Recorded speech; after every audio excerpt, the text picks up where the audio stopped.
Recording का message गया होगा तो फिर स्क्रीन शेयर हो गया है।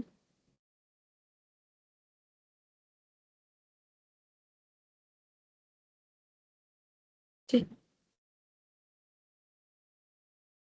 देखो, हम लोग का लास्ट क्लास में जो है मेटेरियल कॉस्टिंग तो कंप्लीट हो गया था। आज हम लोग स्टार्ट करेंगे लेबर कॉस्ट।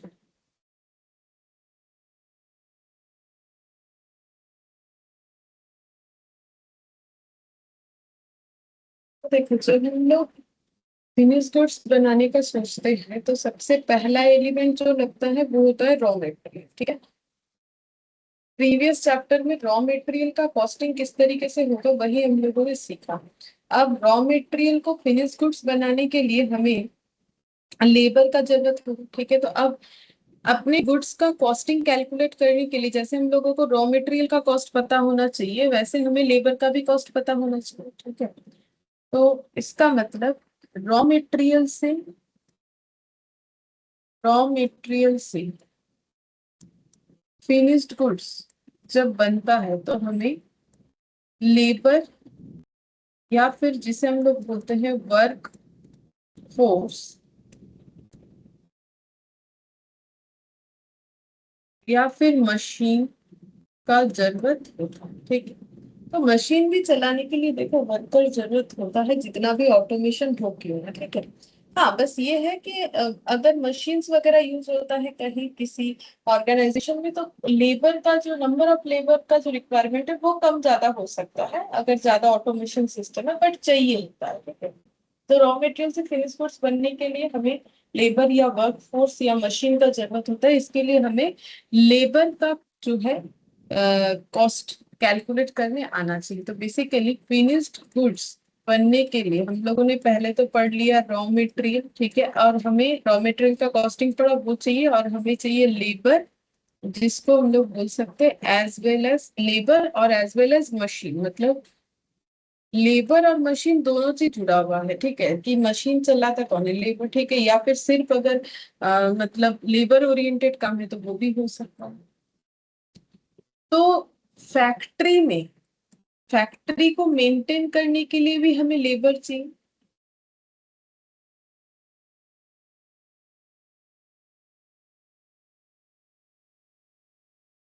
और फैक्ट्री का एडमिनिस्ट्रेशन संभालने के लिए भी हमें लेबर चाहिए।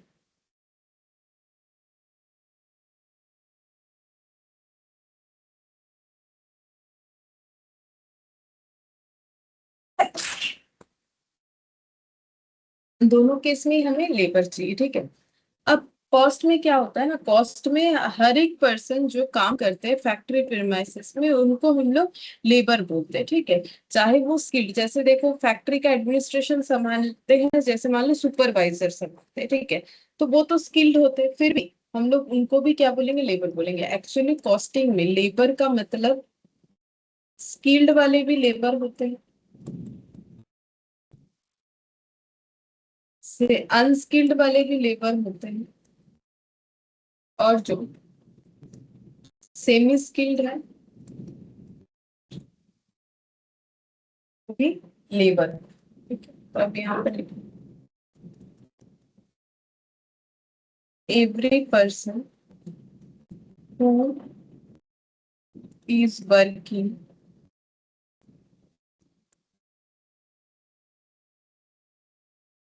in the factory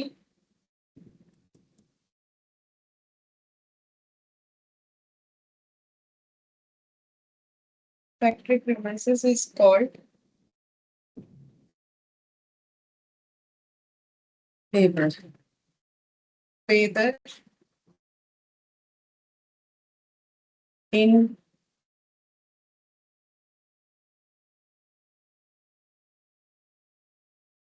production department, cleaning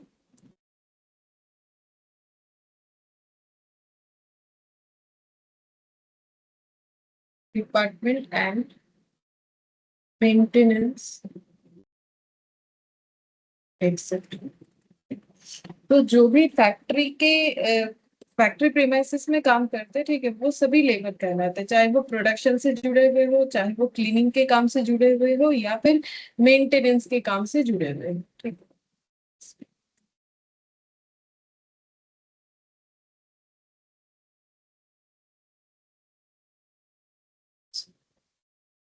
अब लेबर को क्या करना है, जैसे रॉ मटेरियल खरीदते हैं तो सप्लायर को पैसा देना पड़ता है, ठीक है, उसी का कॉस्टिंग हम लोग करते हैं कि भाई ये जो सप्लायर से मटेरियल खरीदा कितने का खरीदा, लेकिन बस वो प्रोसेस तो होता नहीं है। मटेरियल को खरीदने के लिए जो प्लानिंग होता है वहां से शुरू करके मटेरियल खरीदने तक का पूरा कॉस्टिंग हमें करना पड़ता है, क्योंकि यहाँ पर जैसे कि मटेरियल का क्या रिक्वायरमेंट है, उसके लिए रिक्विजिशन नोट वगैरह जनरेट होना, हर एक अलग अलग डिपार्टमेंट होना, तो सारे कॉस्ट का मैटर आ जाता है। तो यहाँ पर वैसे ही लेबर को भी हमें क्या करना है, लेबर का कॉस्टिंग करने का मतलब है लेबर के ऊपर हमारा कितना खर्चा हो रहा है, लेबर रखने का हमारा कितना खर्चा हो रहा है वो कैलकुलेट कर, ठीक है। तो लेबर का जो पेमेंट है वो हम लोग दो तरीके से कर सकते हैं, कैश में, इन कैश में होता है, इन काइंड में भी होता है, ठीक है। अब दोनों मिला के भी हो सकता है, कुछ कैश कुछ कैश, ठीक है। तो जैसे कि क्या क्या लेबर को हम लोग जो देते हैं उसमें क्या क्या नाम आ जाता है, जैसे हम लोग लेबर को वेजेस दे सकते हैं, ठीक है, डेली का मजदूर जिसे बोलते हैं, सैलरी दे सकते हैं, ठीक है, नॉर्मली मंथली होता है, बोनस दिया जाता है, इंसेंटिव दिया जाता है, ओवर टाइम पे किया जाता है, डियरनेस अलाउंस पे किया जाता है।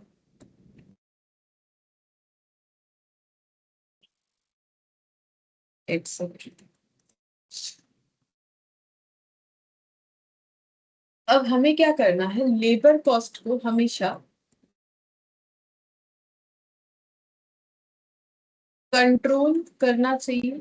हर एक कॉस्ट को देखो, कॉस्ट का तो था ही हम लोग का, स्टार्टिंग में बेसिक में हम लोगों ने पढ़ा था कि कंट्रोल करना चाहिए हमें अपने कॉस्ट को हमेशा, या फिर हो सके तो रिड्यूस रिड्यूस कर नहीं कर पा रहे हो तो फिर कंट्रोल करना चाहिए, ठीक है। तो यहाँ पर भी वही हम लिखा, लेबर कॉस्ट को हमें कंट्रोल करना चाहिए और एडमिनिस्टर करना चाहिए। तो ये हम लोग कैसे कर सकते हैं, तो स्टेप वन जो है, अपॉइंट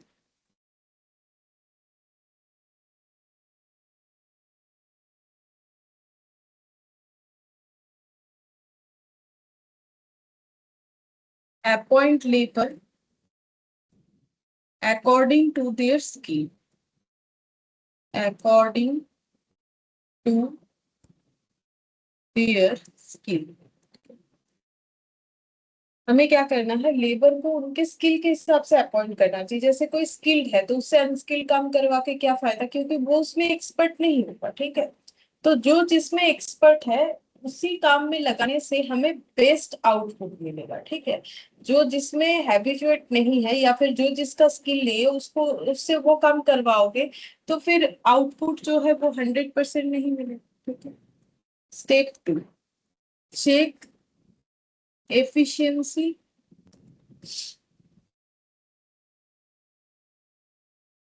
ऑफ लेबर एंड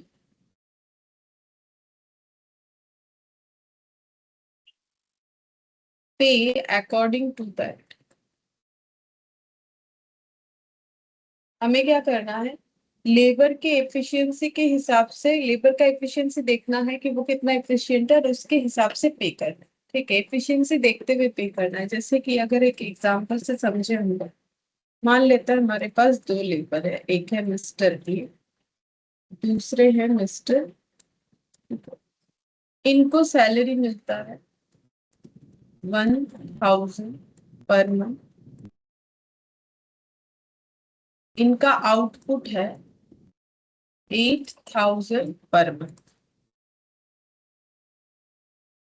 और ये 100%,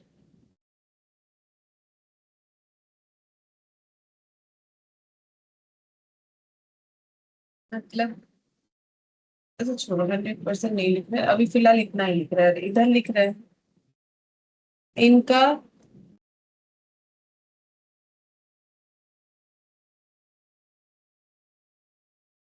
सैलरी, हाँ 1000 पर मंथ, इनसे जो आउटपुट मिल रहा है ये रुपीस कर देते हैं, ठीक है। आउटपुट को रुपीस में क्यों लिखा है, हम ये बोल रहे हैं कि आउटपुट का जो वैल्यू है, कि ये हमें 8000 रुपए का काम करके देते हैं, जबकि ये हमें काम करके देते हैं 20,000 रुपए पर मंथ, ठीक है। अच्छा, अब देखो, अगर मुझे कोई, तो इससे ये पता चल रहा है कि अगर एफिशिएंसी का कंपैरिजन करें, ठीक है, एफिशिएंसी मान लो दोनों सेम ही काम करते हैं, तो एफिशिएंसी के कंपैरिजन में जाए तो ये, इनका जो एफिशिएंसी है ये कम है, जबकि इनका एफिशिएंसी ज्यादा है, ये इधर वाले का। क्यों? क्योंकि देखो कि ये, इनको भी 1000 रुपए दिया जाता है, इनको भी 1000, बट ये जो आउटपुट मान लो सेम काम करते हैं तो ये 8000 रुपए का आउटपुट देते हैं, जबकि ये 20,000 रुपए का देते हैं, ठीक है। अगर ऐसा दे रहे हैं तो फिर हमें इनको मोटिवेट करने के लिए कुछ इंसेंटिव देना चाहिए, ठीक है। तो हमें इनको मोटिवेट रखना पड़ेगा, क्योंकि देखो इनका एफिशिएंसी इतना अच्छा है कि सेम वर्कर जितना काम नहीं दे पा रहे उससे ज्यादा ये दे रहे हैं, तो फिर इनको भी कुछ चाहिए, तो हम लोग उनको मोटिवेट करने के लिए मोटिवेट इंसेंटिव देंगे, ठीक है। वैसे मान लो हम लोगों ने उनको दे दिया 5,000, ठीक है, हम लोगों ने बोला 5,000 रुपये आपको और एक्स्ट्रा देंगे क्योंकि आपने बहुत अच्छा काम किया है। तो इनका टोटल पेमेंट फिर भी कितना हो जाता है, 1000 प्लस ये 10,000 कर देते, ठीक है, नहीं तो अजीब सा होगा ये, 5,000 का ही यहाँ पर कर देते 10,000, ठीक है। तो 10,000 प्लस 5,000, ठीक है, तो यहाँ पर हो जाएगा 15, 15,000 का इनका हमारा पेमेंट आ रहा है, ठीक है। अच्छा, अब देखो, मान लो कि अगर हमें 20,000 का आउटपुट लेना है, जैसे मान लो ये अगर हमें मिस्टर ए के तरह वर्कर मिल जाता तो 20,000 का आउटपुट पाने के लिए, ठीक है, हमें कितना पेमेंट करना पड़ता। देखो नॉर्मली ये जो इनएफिशिएंट पर्सन है ये 8,000 का काम देता है, बदले में हमसे 10,000 रुपए लेता है, ठीक है। मतलब सैलरी इसका 10,000 है, जिससे हमें आउटपुट मिलता है 8,000 के करीब करीब, ठीक है। तो अगर मुझे 20,000 लेना है, इसको 20,000 नहीं करके हम इसको 16 कर देते हैं तो समझने में आसानी हो जाएगा, ठीक है। तो देखो फिर इसका मतलब ये हो गया ना कि मुझे अगर 20,000 16,000 रुपए का काम चाहिए, तो मुझे ये मिस्टर ए के तरह अगर वर्कर रखना है, 2 वर्कर रखना पड़ेगा। क्यों? क्योंकि ये जो इनएफिशिएंट वर्कर है ये 8,000 रुपए का काम दे सकता है 1 महीने में, ठीक है। तो अगर 2 वर्कर रखेंगे ऐसा ऐसा मिस्टर ए के जैसा, तो फिर हमें 16,000 का काम मिलेगा। तो मेरा खर्चा कितना हो जाएगा, मिस्टर ए को 10,000 रुपए देंगे और इनके जैसे एक और वर्कर को मिल रखते हैं तो और उन्हें 10,000, तो मतलब टोटल 20,000 देना पड़ेगा, ठीक है। जबकि इनको इंसेंटिव देके भी हमारा 5,000 रुपए बच जाएगा। मतलब ये प्रोसेस बता रहे हैं हम कि कैसे करके हम लोग अपने लेबर को कंट्रोल कर सकते हैं, ठीक है। लेबर को control in the sense labour के कॉस्ट को कैसे कंट्रोल कर सकते हैं। तो वही एफिशिएंसी चेक करो और उसके हिसाब से पे करो। तो अगर ये एफिशिएंट कम है तो इसको इंसेंटिव देने का कोई मतलब नहीं है। कंपेयर करके देखो, ये इसका एफिशिएंसी बहुत अच्छा है तो इसे इंसेंटिव देते, ये मोटिवेट रहेगा, खुश रहेगा और हमारे लिए भी बेनिफिट है, हम लोग अपना बचत कर सकते हैं। 15,000 में काम हो जा रहा है, मिस्टर ए के तरह वर्कर रखेंगे तो हमें 20,000 का खर्चा करना पड़ेगा। इससे क्या होगा, हमारा नंबर ऑफ एम्प्लॉय जो है काम करवाने के लिए, अगर हमें नंबर ऑफ एम्प्लॉय ज्यादा नहीं चाहिए होगा, ठीक है, इससे ये बेनिफिट होगा अगर हम लोग लोगों का स्किल समझ के उसके हिसाब से पे करते हैं और उनका आउटपुट भी चेक करते हैं। ओवरऑल एम्प्लॉय कॉस्ट जो है वो भी मेरा कम हो जाएगा और काम हमें ज्यादा मिलेगा, ठीक है, ये इसका बेनिफिट होगा और काम हमें ज्यादा। अच्छा, और ये अगर हम लोग एफिशिएंसी, अगर वर्कर का एफिशिएंसी डाउन है, ठीक है, कम है, तो हमारे लिए कॉस्ट क्या हो जाएगा, इंक्रीज हो जाएगा, ठीक है, कॉस्ट बढ़ जाता है। तो वही चीज बोला है कि अगर हमें अपना लेबर कॉस्ट को क्या करना है, लेबर कॉस्ट को अगर कम करना है, कंट्रोल और एडमिनिस्टर कैसे कर सकते हैं, लेबर को उनके स्किल के हिसाब से काम करवाओ, उसके बाद उनका एफिशिएंसी देखो और उसके हिसाब से उन्हें पे करो। अगर कोई ज्यादा एफिशिएंट है तो उन्हें इंसेंटिव दो ताकि वो मोटिवेट रहे, ठीक है।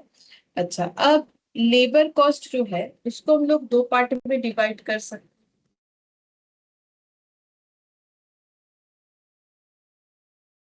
एक होता है डायरेक्ट लेबर कॉस्ट, दूसरा होता है indirect labour cost.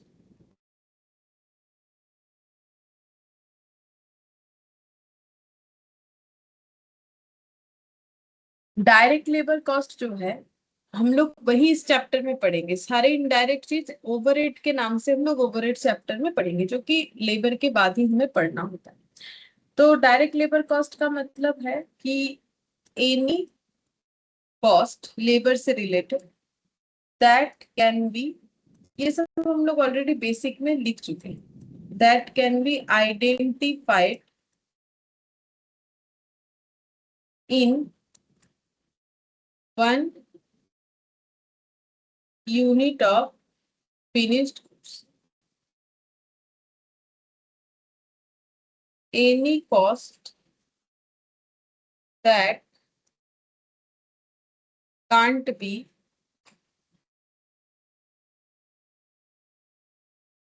identified easily in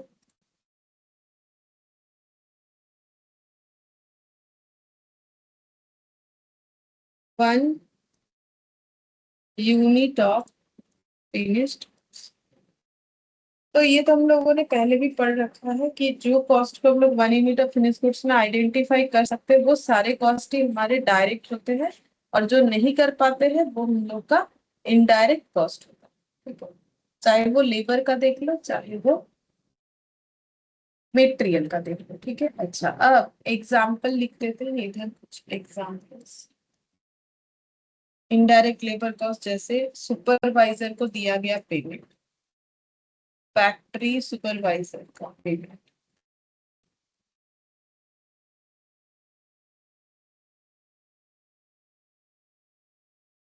store keeper का दिया गया, स्टोर कीपर को दिया गया पेमेंट, मेंटेनेंस स्टाफ,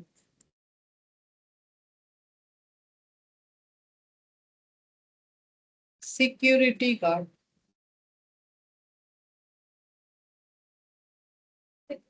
और भी बहुत एग्जाम्पल हो जाएगा, बट ठीक है, जितना लिख दिया मैंने, चार एग्जाम्पल दे दिया है, ठीक है। मतलब बात इतना है, देखो जब हम लोग अपना प्रोडक्ट बना रहे हैं, मैन्युफैक्चर कर रहे हैं, तो हर एक वर्कर, हर एक लेबर, जिसको लेबर बोलेंगे कॉस्ट के लैंग्वेज में, जैसे देखो सुपरवाइजर स्किल्ड हो गया, ठीक है। स्टोर कीपर को हम लोग सेमी स्किल्ड बोल सकते हैं, मेंटेनेंस स्टाफ है, सिक्योरिटी गार्ड को हम लोग अनस्किल्ड बोल सकते हैं नॉर्मली, ठीक है।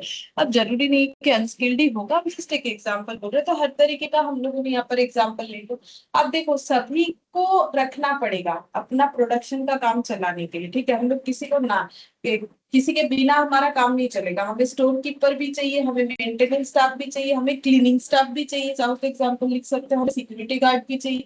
तो इन सबका जो खर्चा लग रहा है ना, वो हमें अपने प्रोडक्ट के कॉस्ट में जोड़ना पड़ेगा, लेकिन इनको जो हम लोग पेमेंट करेंगे वो उतने आसानी से हम लोग अपने प्रोडक्ट में जोड़ नहीं सकते कि हम एक प्रोडक्ट बना के बेच रहे हैं तो उसमें मेरा फैक्ट्री सुपरवाइजर का खर्चा हम कितना जोड़े एक यूनिट, तो वो निकालना उतना आसान नहीं होता। वो कैसे निकालेंगे वो हम लोग ओवरहेड चैप्टर में पढ़ेंगे, ठीक है। तो अभी तो हम लोग ओवरहेड नहीं पढ़ रहे, तो ये वाला पढ़, डायरेक्ट लेबर, तो जो कि product one unit of finish goods में बहुत आसानी से आइडेंटिफाई हो जाता है, उसे हम लोग बोलते हैं डायरेक्ट लेबर, ठीक है। तो डायरेक्ट लेबर में जैसे कारपेंटर, मेकिंग फर्नीचर,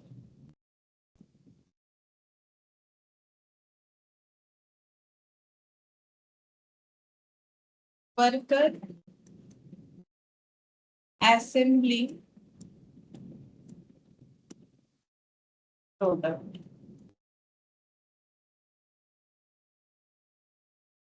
मशीन,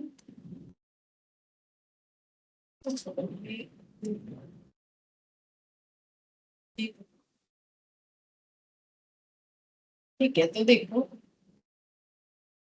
यहाँ पर मैंने क्या लिखा है कि कारपेंटर जो फर्नीचर बना रहा है, ठीक है, तो वो बता ही सकता है कि एक फर्नीचर बनाने के लिए उसने कितना चार्ज किया है, ठीक है। असेंबल कर रहा है जो वर्कर प्रोडक्ट, तो वो बोल ही सकता है कि एक एक प्रोडक्ट को असेंबल करने का वो कितना पैसा लेता है, ठीक है। तो ये हम लोग बोल सकते हैं। टेलर जो ड्रेस सीलता है, ठीक है, तो वो हम लोग बोल सकते हैं। तो ये हम लोग का डायरेक्ट लेवल हो जाएगा, जिसको हम लोग आसानी से आइडेंटिफाई कर सकते हैं 1 यूनिट ऑफ फिजिक्स। ठीक है। अच्छा, अब हम लोग पढ़ेंगे आइडल टाइम।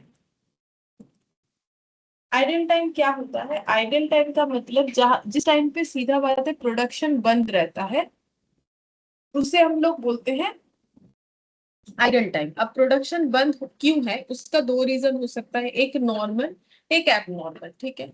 नॉर्मल का मतलब जैसे वर्कर अगर टिफिन करने गया है, ठीक है, तो वो प्रोडक्शन का काम बंद करके ही जाएगा, और टिफिन करना एक नॉर्मल बात है, ठीक है, इंसान है, खाएगा, ठीक है। तो फिर वो जो है, वो जिस वजह से प्रोडक्शन बंद रहा वो हो गया नॉर्मल आइडल टाइम। लेकिन मशीन ब्रेक डाउन हो गया, ठीक है, या फिर रॉ मटेरियल खत्म हो गया, इस वजह से वर्कर बैठा है, मतलब वर्कर का कोई पर्सनल काम नहीं है, पर्सनल इन द सेंस जो नॉर्मल रूटीन के वाइज जो एक इंसान को जरूरत पड़ता है, ऐसा कोई काम नहीं है, बट फिर भी प्रोडक्शन बंद है, तो उसको हम लोग बोलते हैं एबनॉर्मल आइडल टाइम। ठीक है। तो आइडल टाइम का मतलब हो जाता है when no production is done, when no production is done, that is when time is not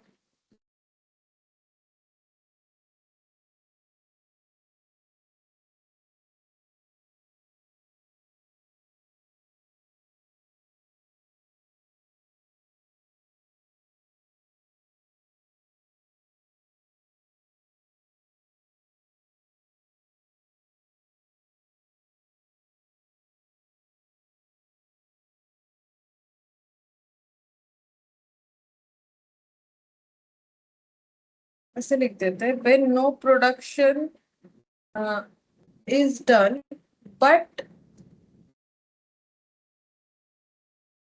ऐसे लिख दो when no production is done, that is time for which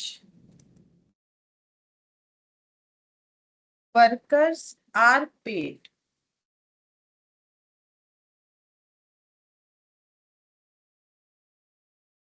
but no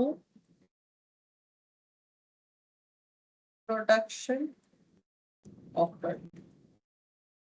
worker को हम लोग कुछ पे नहीं कर, मतलब सॉरी, वर्कर हमें कुछ प्रोडक्शन करके दे नहीं रहा है, बट हम लोग का पेमेंट बंद नहीं है, ठीक है, पेमेंट हमें देना ही पड़ेगा, तो उसको हम लोग आइडल टाइम बोलते हैं। अब ये आइडल टाइम दो तरीके का होता है,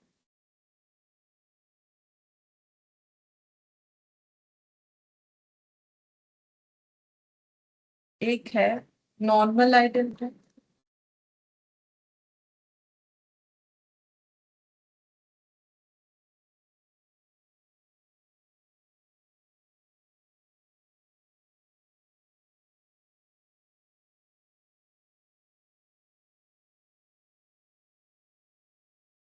नॉर्मल आइडल टाइम जो है वो part of production activities, it is due to routine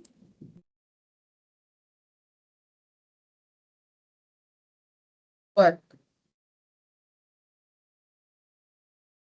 abnormal idle time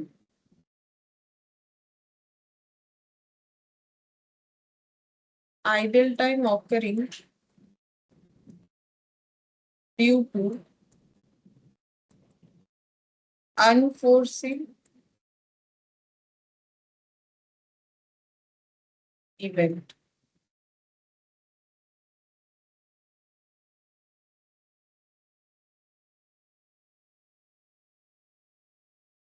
देखो, अनफोर्सिंग इवेंट के लिए जो आइडल टाइम हो जाता है, मतलब प्रोडक्शन बंद है, वर्कर अवेलेबल है बट प्रोडक्शन बंद है, जैसे कि एग्जांपल या कुछ लिख देते हैं, जैसे कि मैंने पहले ही बोला रॉ मटेरियल खत्म हो गया, रॉ मटेरियल का शॉर्टेज हो गया, तो वर्कर बैठा है, ठीक है?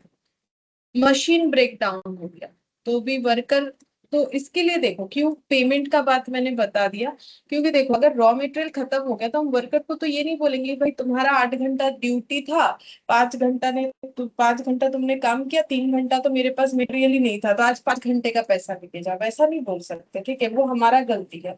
मशीन ब्रेक डाउन हो गया वो भी हमारा गलती है, तो पैसा इसकी वजह से हम लोग उनसे कम ज्यादा नहीं कर सकते, ठीक है। स्ट्राइक में भी कभी कभी पैसा देना पड़ता है, ठीक है, strike, lockouts,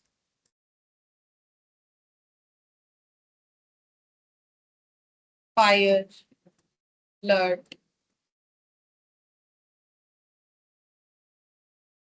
power failure.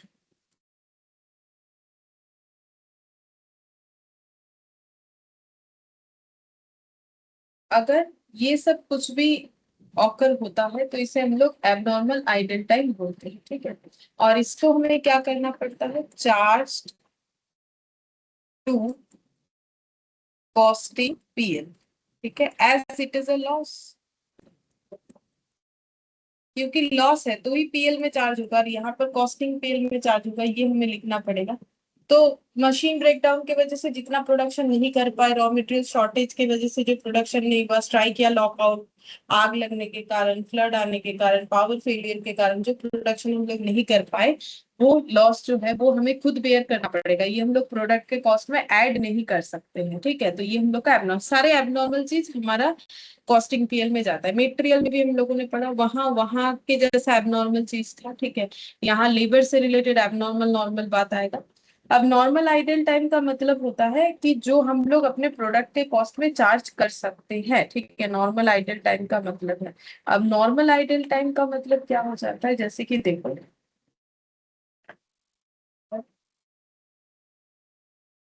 Example लेते हैं। जैसे मान लो ये एक वर्कर है, ये अपने काम पे आता है, फिर यहाँ मान लो फैक्ट्री, ये फैक्ट्री में काम करता है, तो ये फैक्ट्री का गेट है, ठीक है, तो ये अपने फैक्ट्री गेट तक पहुंचता है, ठीक है। ये मान लो फैक्ट्री गेट में एंटर कर जाता है 9 बजे, ठीक है, फिर वहां से चल के थोड़ा दूर जाना पड़ता है, थोड़ी दूरी पे है फैक्ट्री जहां पर प्रोडक्शन का काम हो रहा है, ये गेट है एंट्री करने का जगह, और ये फैक्ट्री है जहां पर प्रोडक्शन होता है। तो इतना इतना जो है स्पेस, इसे चल के जाना पड़ता है, ठीक है, तो इसमें 5 मिनट लग जाता है, ठीक है, तो फिर फैक्ट्री में एंटर करते करते इसको 9:05 हो जाता है, ठीक है। उसके बाद वो टूल्स सेटअप करता है, ठीक है, रोज का काम होता है ना, टूल सेटअप करना पड़ेगा। फिर उसके बाद वो प्रोडक्शन स्टार्ट कर देता है, तो फिर मान लो टूल सेटअप करने में 15 मिनट लगता है, ठीक है।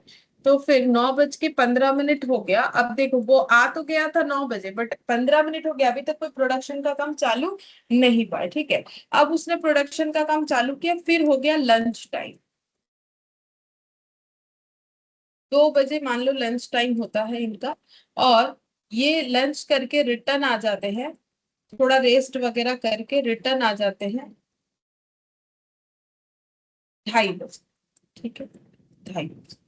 तो इसका मतलब नॉर्मल आइडल टाइम क्या क्या हो गया, नॉर्मल आइडल टाइम मतलब वर्कर है तो ऑर्गेनाइजेशन के अंदर ही, बट प्रोडक्शन का काम नहीं दे पा रहा है, तो पहले तो ये 5 मिनट का वॉकिंग डिस्टेंस ये तय करना, ठीक है। फिर ये 15 मिनट यहाँ पर जो है टूल सेटअप का लग गया, 10 मिनट लग गया, ठीक है, तो 10 मिनट लगने से 9:15 में वो प्रोडक्शन का काम स्टार्ट किया, तो यहाँ पर 10 मिनट्स और आइडल टाइम, ठीक है। और इधर 2 से 2:30 के बीच में जो रेस्ट और लंच टाइम एंड रेस्ट, ठीक है, थोड़ा रेस्ट और लंच टाइम ये करके 2 बजे के बाद 2:30 से फिर से प्रोडक्शन का काम स्टार्ट होगा, तो यहाँ 30 मिनट्स, ठीक है, तो टोटल हो गया 45 मिनट्स का, देखो, आइडल टाइम, ठीक है।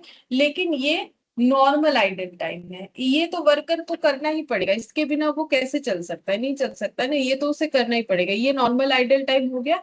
ये प्रोडक्शन एक्टिविटी का ही पार्ट है, जैसे टूल सेटअप कर देना, ठीक है, इस तरीके का चीज। तो ये रूटीन वर्क के लिए होता है, और इसका ट्रीटमेंट क्या होगा, ट्रीटमेंट जो है ये चार्ज होता है good unit, charge to cost of production, product के कॉस्ट में हम लोग इसे चार्ज करें। प्रोडक्ट के कॉस्ट में से चार्ज करने का मतलब है कि जैसे मान लो मुझे वर्कर को देना पड़ा इस वर्कर को एक दिन का 500 रुपए, ठीक है। लेकिन ये जो 45 मिनट्स में कोई प्रोडक्शन नहीं हुआ, ठीक है, तो मान लो जो भी पेमेंट होता है, सपोज कि 1 घंटे का मान लो कि कितना करके ये 150 रुपए कर देते, मान लो 1 घंटे का, मान लो ऐसे करके पेमेंट होता है 50 रुपीज पर आवर, ठीक है। तो मान लो ये 3 घंटा काम करता है तो 150 रुपए। अब 3 घंटा में 45 मिनट्स, ठीक है, एक एग्जाम्पल दे रहे, 45 मिनट्स तो ऐसे ही चला जाता है, लेकिन हम लोग उसे ये नहीं बोल सकते कि हम लोग तुमको 2 घंटे 15 मिनट का ही पेमेंट करेंगे, ठीक है, क्योंकि बाकी अब 45 मिनट्स तो आप काम नहीं करके दे रहे, प्रोडक्शन तो हो नहीं रहा है, तो ये पेमेंट नहीं देंगे, ऐसा हम लोग नहीं बोल सकते, ठीक है। तो हम लोग ये तो बोल ही नहीं सकते, लेकिन हमारे पास और एक ऑप्शन भी है, चार्ज प्रोडक्ट के कॉस्ट में चार्ज करने का मतलब हो गया कि जो पूरा 150 रुपए दे रहे, जबकि मुझे 150 रुपए का जितना काम मिल नहीं रहा है, हम ये पूरा 150 रुपए अपने प्रोडक्ट के कॉस्ट में ऐड कर सकते हैं। लेकिन अगर ये एबनॉर्मल रीजन होता तो हम लोग ये कस्टमर से रिकवर नहीं कर पाते, ठीक है। प्रोडक्शन के कॉस्ट में ऐड करने का मतलब होता है कि कस्टमर से रिकवर कर सकते हैं, ठीक है। अच्छा, अब जैसे यहाँ पर एग्जाम्पल नॉर्मल आइडल टाइम का अगर कुछ एग्जाम्पल्स लिखना चाहे तो यहाँ लिख देते हैं। जैसे setup of machine, lunch time, resting time,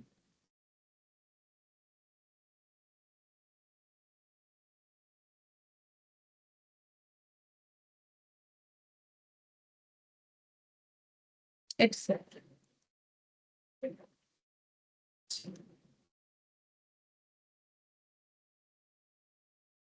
next हम लोग लिखेंगे कि इफेक्टिव वेज रेट।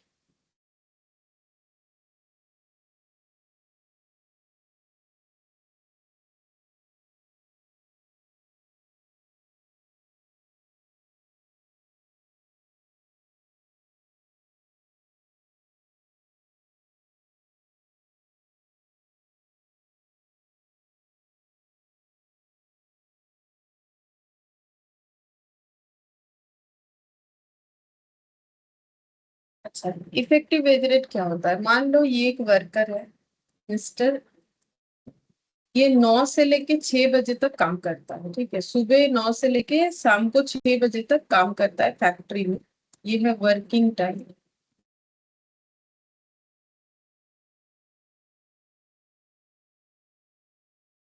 तो एक्चुअल वर्किंग आवर्स कितना हो जाएगा? 9 से लेके 6 बजे तक कितना घंटा होता है? 9 से 9 12 घंटा होता है, 3 घंटा कम कर देंगे, 9 घंटा।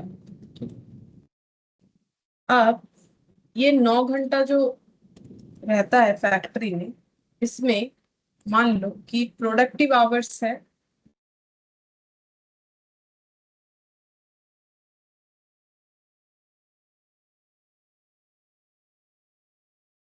7 आवर्स, नॉर्मल आइडल टाइम है 2 आवर्स, ठीक है। नॉर्मल आइडल टाइम अभी अभी समझाया। तो 7 घंटा तो प्रोडक्शन के काम के साथ ही जुड़े रहते हैं वर्कर, और प्रोडक्शन करके भी देते हैं, बट नॉर्मल आइडल टाइम है 2। तो इफेक्टिव आवर कितना हो जाएगा? इफेक्टिव आवर मतलब जिस आवर में काम हुआ है, ठीक है, तो इफेक्टिव आवर्स कितना हो जाएगा? ये 7, ठीक है। मतलब इफेक्टिव आवर्स कैसे निकालते हैं? Actual working hours minus normal idle time.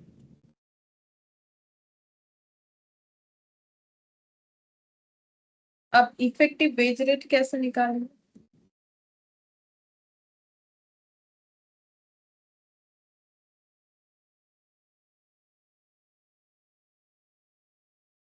Total payment in rupees divided by effective hour. तो ये 9 घंटे में जो भी पेमेंट हो रहा है, ठीक है, टोटल पेमेंट डिवाइड करेंगे उसे इफेक्टिव आवर्स से, तो हमें पता चल जाएगा कि इफेक्टिव वेज रेट कितना है। इफेक्टिव वेज रेट का मतलब हो गया जो पैसा हम लोग प्रोडक्शन की वजह से दे रहे हैं, ठीक है। जैसे कि मान लो हम लोग अगर इनको टोटल 700 रुपए देते हैं हर दिन, ठीक है, तो 700 रुपए और इफेक्टिव आवर 7 है, तो हम लोग बोलेंगे कि प्रोडक्शन के लिए 1 घंटे का हम लोग 100 रुपए दे रहे हैं, ठीक है। अगर हम लोग इसको 700 डिवाइडेड बाई 9 कर देंगे, जिसका वैल्यू आई थिंक आ जाता है 77 पॉइंट समथिंग आएगा, ठीक है। तो ये वाला जो है ये गलत ट्रीटमेंट हो जाएगा। हमें अपने प्रोडक्शन के कॉस्ट में 100 रुपीज 100 पर आवर ऐड करना है, ना कि 77 ऐड करना है, ठीक है।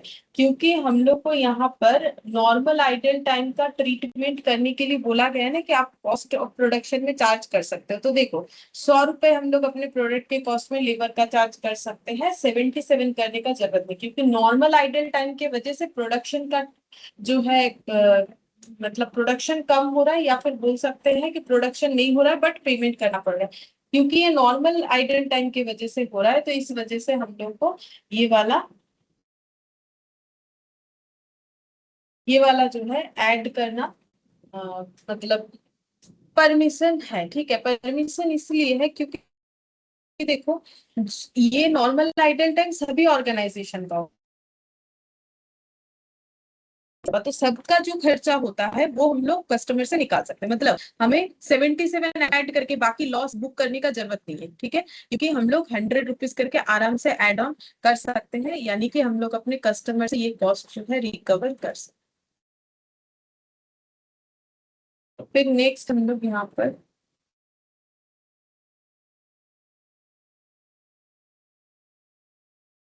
लेबर कॉस्ट में क्या क्या ऐड होता है वो देखिए। Calculation of labour cost.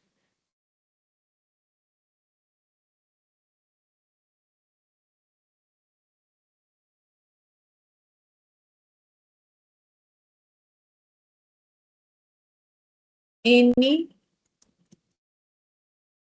Type of payment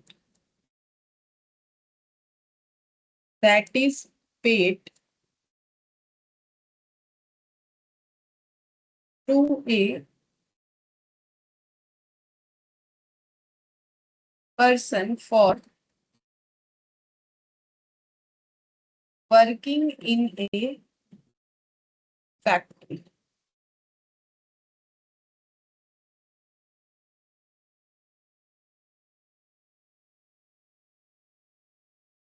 क्या क्या दिया जाता है? बेसिक सैलरी और वेजेस, डियरनेस अलाउंस,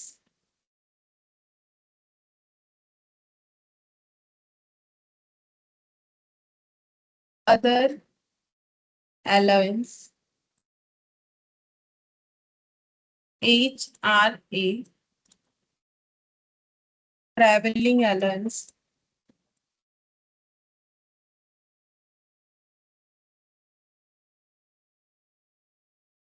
बोनस,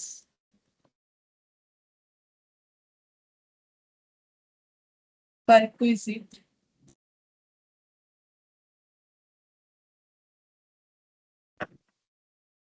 ठीक है, तो हम लोग वर्कर को बेसिक जो सैलरी का बात होता है या वेजेस का वो तो देंगे। डीए देना पड़ता है, डीए नॉर्मली दिया जाता है, महंगाई जो चलता है उसके साथ वर्कर अपना कॉस्ट ऑफ लिविंग को एट पर रख सके, इसकी वजह से जो है डियरनेस अलाउंस पे किया जाता है।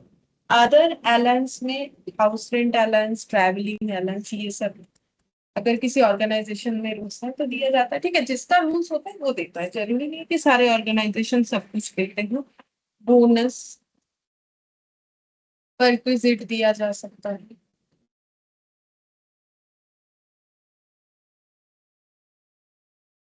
फिर एम्प्लॉयर्स कंट्रीब्यूशन होता है।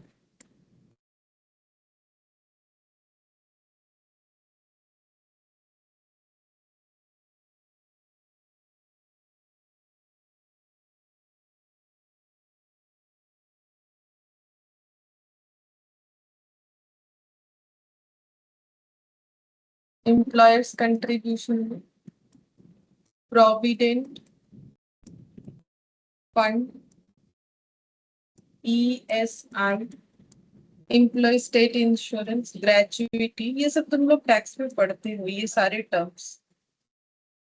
वहां तो बहुत कुछ कैलकुलेशन वगैरह ये सैलरी शीट में करना पड़ता है, सैलरी वाला जो टॉपिक रहता है, बट यहाँ वो सब कुछ नहीं है इतना कुछ।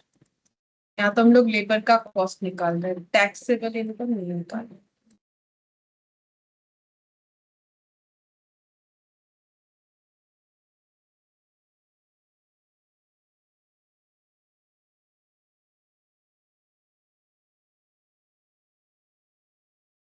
टोटल लेबर कॉस्ट,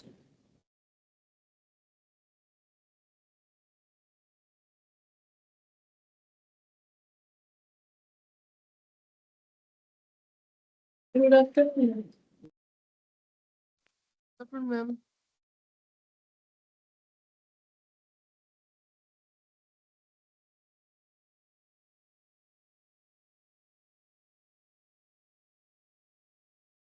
मेरा आवाज आ रहा है सर? Yes ma'am. मुझे बिल्कुल नहीं आ रहा है किसी का आवाज।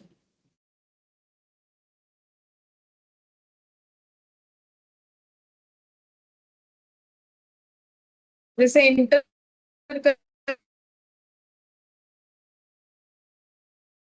में आए कि इंटर नहीं हो रहा।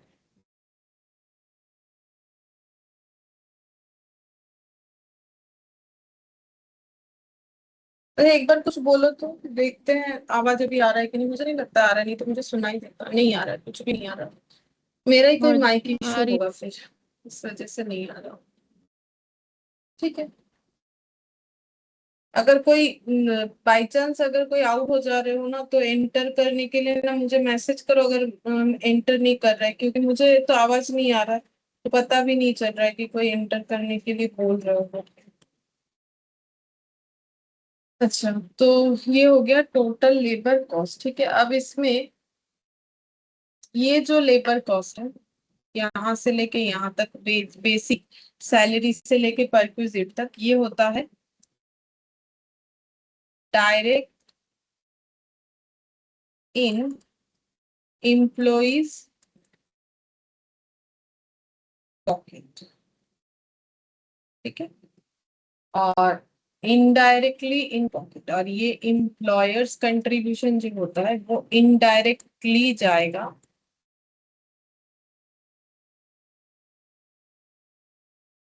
ये सब। डायरेक्ट कोई देगा नहीं, ठीक है, मतलब डायरेक्ट ऐसा नहीं कि ले जाओ आज प्रोविडेंट फंड का पैसा, ऐसा नहीं होता। ये कुछ जैसे कि देखो पेंशन रिटायरमेंट में मिलता है, ठीक है, जैसे ये सब फंड जो बनता है रिटायरमेंट में भी नॉर्मली मिलता है, ये सारी जो है वो इंश्योरेंस वगैरह किया हुआ रहता है, तो ये सब डेली बेसिस पे कुछ नहीं मिलता है। जैसे अगर काम करोगे तो सैलरी मंथली मिलेगा, वेजेस है तो उस तरीके से डेली बेसिस पे डीए उसके साथ एड ऑन होके मिलता है, तो इस तरीके से। तो ये डायरेक्ट एम्प्लॉय के पॉकेट में जाता है, बट ये इनडायरेक्टली जाता है।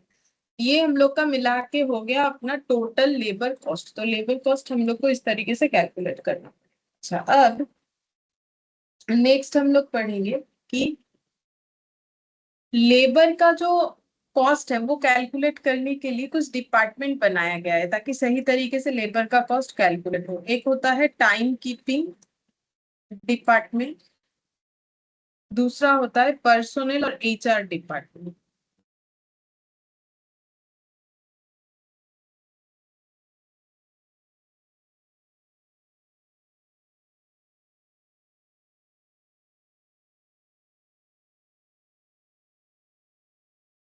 टाइम कीपिंग डिपार्टमेंट जो है, इसका काम होता है अटेंडेंस एंड टाइम डिटेल्स रखना। ठीक है, कब वर्कर आ रहा है कब जा रहा है। और पर्सनल या HR डिपार्टमेंट का काम होता है कौन कौन इम्प्लॉय काम कर रहे हैं। ठीक है, तो इम्प्लॉय का डिटेल्स रखना, डिटेल्स। तो इम्प्लॉय का डिटेल्स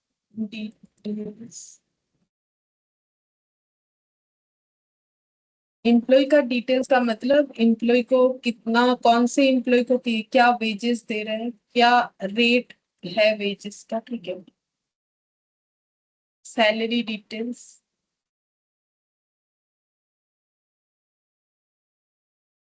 एटसेट्रा। और ये दोनों ही डिपार्टमेंट अपना अपना डेटा सेंड करते हैं पेरोल डिपार्टमेंट।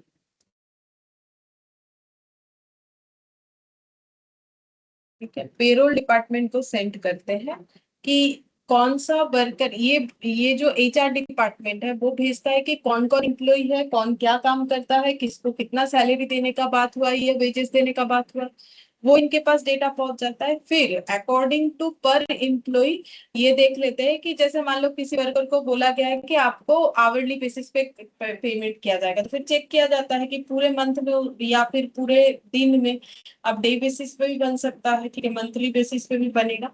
जिसका जो होगा, जैसे वेजेस दिया जाएगा तो नॉर्मली मंथली बेसिस पे, डेली बेसिस पे बन जाएगा, जिनका सैलरी है उनका मंथली। तो फिर ये वेजेस या सैलरी सीट जो है वो बना लेंगे पेरोल डिपार्टमेंट, लेकिन उसके लिए उनको दो डेटा चाहिए। एक तो कौन कौन वर्कर है, कौन कौन से पोस्ट में काम करता है, किसको कितना पेमेंट का बात हुआ है, और दूसरा हर एक वर्कर कितना पूरे एक वीक में या मंथ में या दिन में कितने घंटे काम किया, अगर उसका घंटा बेसिस पे पेमेंट है, या फिर कितना दिन काम किया है, क्या अटेंडेंस है, वो सारी चीज को मिला के ये लोग बना लेते हैं वेजेस सीट, ठीक है।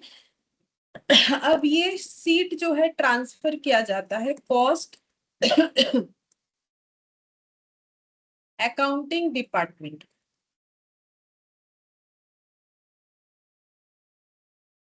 ठीक है,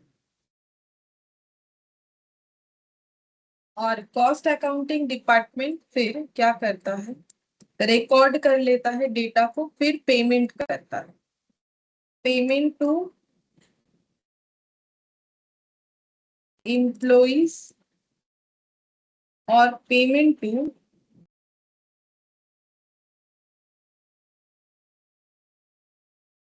स्टैट्यूटरी बॉडी।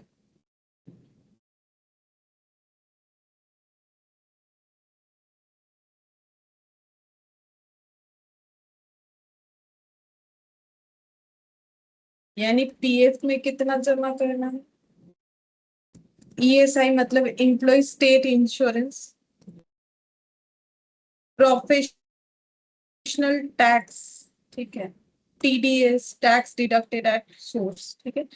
तो ये सारी चीजों का वो पेमेंट कर देते हैं। मतलब देखो, जब कोई इम्प्लॉय काम करता है तो पीएफ का तुम लोग को पता ही होगा, टैक्स में करते हो तो फिर उसको बोला जाता है कि भाई पीएफ में आपका इतना पैसा एम्प्लॉयर की तरफ से जाएगा, जितना एम्प्लॉयर की तरफ से जाता है एम्प्लॉय को भी अपने सैलरी से उतना देना पड़ता है। तो इन हैंड सैलरी अलग हो सकता है, जैसे किसी को मिलेगा मान लो 15,000 रुपए पर मंथ, अब उसको यहाँ से 2,000 रुपए मान लो पीएफ में डालना पड़ेगा, तो ये हो गया उसका कंट्रीब्यूशन उसके ही सैलरी से, और इतना ही 2,000 रुपए पीएफ में जमा कौन करेगा, उसका इम्प्लॉय। तो इम्प्लॉय और इम्प्लॉयर दोनों को ही करना पड़ता है, उससे पीएफ का फंड बनता है, ठीक है।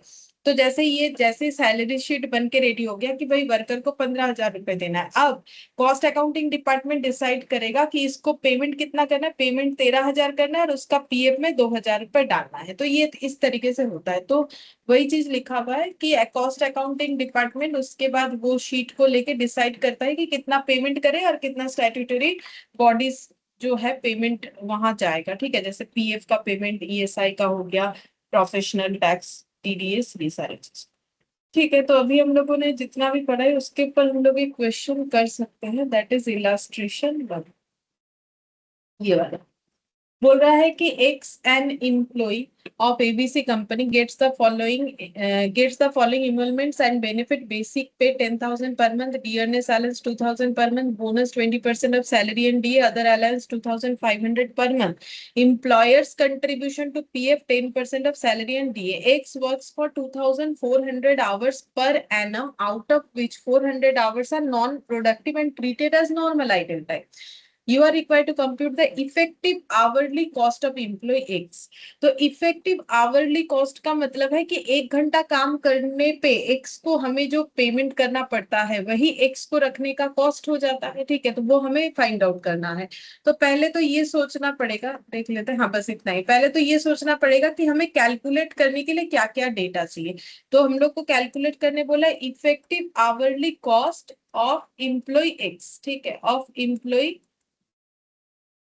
एक्स, ठीक है। तो मुझे क्या चाहिए, मुझे इसका मतलब चाहिए टोटल पेमेंट जो कि हम लोग एक्स को कर रहे हैं, डिवाइडेड बाय मुझे चाहिए इफेक्टिव आवर, ठीक है, कितना घंटा काम करने के लिए पे कर रहे हैं। तो फिर मुझे मिल जाएगा ये डिवाइड करने से इफेक्टिव आवरली मतलब 1 घंटे में, ठीक है, divided by hours, total hours करने से, डिवाइडेड बाय टोटल आवर्स करने से मुझे पर आवर का पेमेंट मिल जाएगा। इफेक्टिव आवर से डिवाइड करने के लिए डिवाइड कर रहे हैं बोल के इफेक्टिव कॉस्ट पर आवर मुझे मिल जाएगा। वही पूछा है तो मुझे टोटल पेमेंट निकालना पड़ेगा और इफेक्टिव आवर्स निकालना पड़ेगा, ठीक है। तो टोटल पेमेंट हम कैसे निकालेंगे, तो वर्कर को हम लोग क्या क्या पे कर रहे हैं, हम लोग बेसिक पे कर रहे हैं, डीए पे कर रहे हैं, बोनस पे कर रहे हैं, अदर अलाउंस, और ये बोला है इम्प्लॉयर्स कंट्रीब्यूशन टू पीएफ, ठीक है। तो इसका ट्रीटमेंट भी हमें समझ के करना पड़ेगा कि कितना होगा, 10% ऑफ सैलरी एंड डीए। अच्छा, फिर बोल रहा है हम लोग यहाँ पर क्या निकालेंगे पता है, हम लोग ये नहीं निकाल रहे हैं कि इन जो काम कर रहे हैं उसको कितना पैसा मिलेगा। हम लोग कंपनी के तरफ से सोचो, मतलब जो ऑर्गेनाइजेशन है एबीसी कंपनी, वो ये पता कर रहा है कि एक्स को रखने का खर्चा क्या है। तो एक्स को रखने से बेसिक देना पड़ता है, डीए देना पड़ता है, बोनस देना पड़ता है, अदर अलाउंस देना पड़ता है, और उनका पीएफ में पैसा डालना पड़ता है। तो ये सारा खर्चा बेयर करना पड़ेगा, तब जाके एक्स को हम लोग काम पे रख पाएंगे, ठीक है। ये सारा चीज उसे देना पड़ेगा।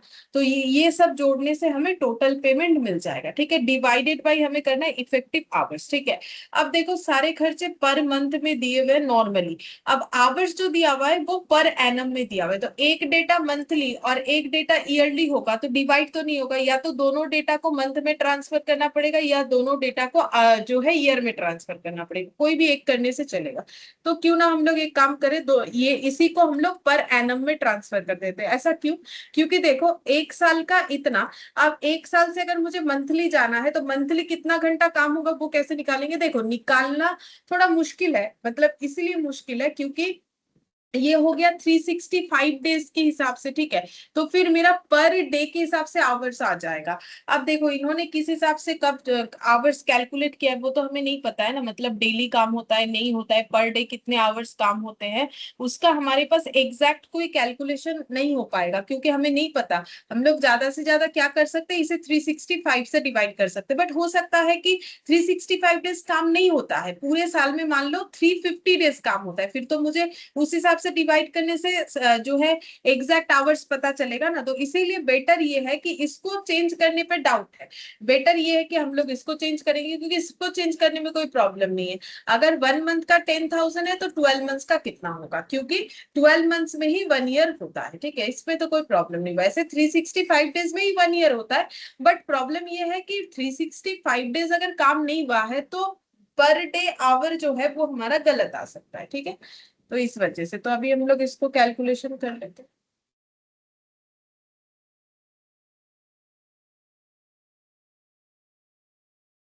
Statement showing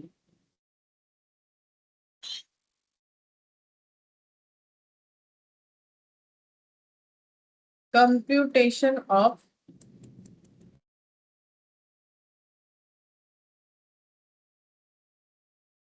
effective hourly cost of employ x.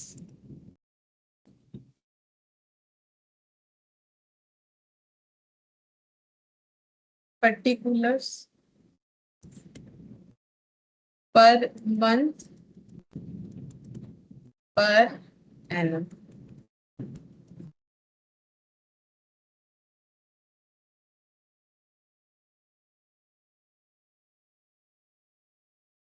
Basic pay 10,000, तो 12 मंथ्स का हो जाएगा 1,20,000। फिर डीए 2,000,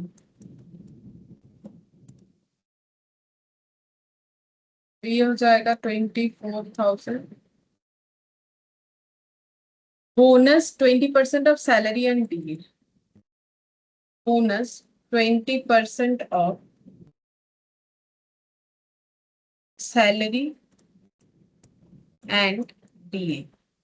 तो 12,000 का 20% मतलब 2,400। 2,400 इंटू 12 कितना हो जाएगा?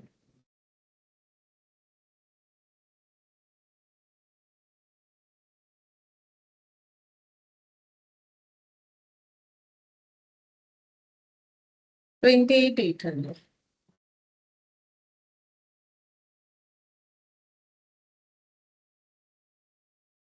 अदर अलाउंस 2,500 पर month।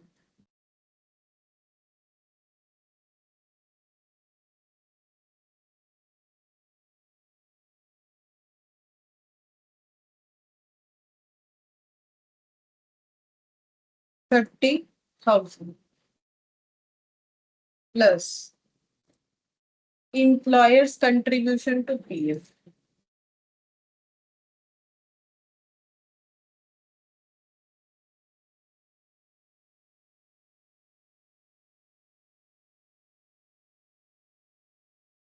10% of salary and DA। तो 10% of 10,000 plus 2,000। 1,200। 1,200 into 12। 14,000। Total labour cost निकालो।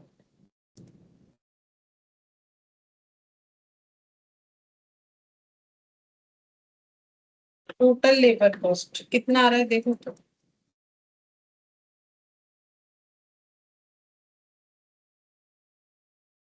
मतलब हम इसीलिए पूछ रहे हैं, अगर बाई चांस आवाज आ रहा है तो एक बार चेक कर लो, इसलिए पूछ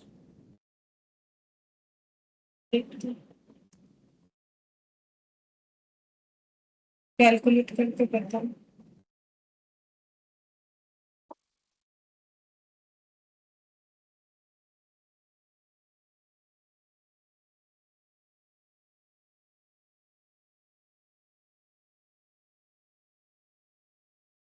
18,100। आवाज आ रही है, बोलो और एक बार बोलो। 18,100। 18,100 ठीक है। 18,100 और इधर वाला इंटू 12 कर दो, पता चल जाए।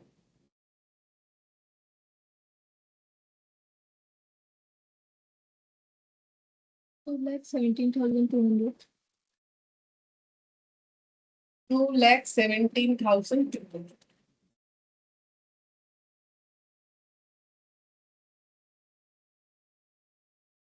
अच्छा, अब हम लोग को निकालना है इफेक्टिव आवर्स।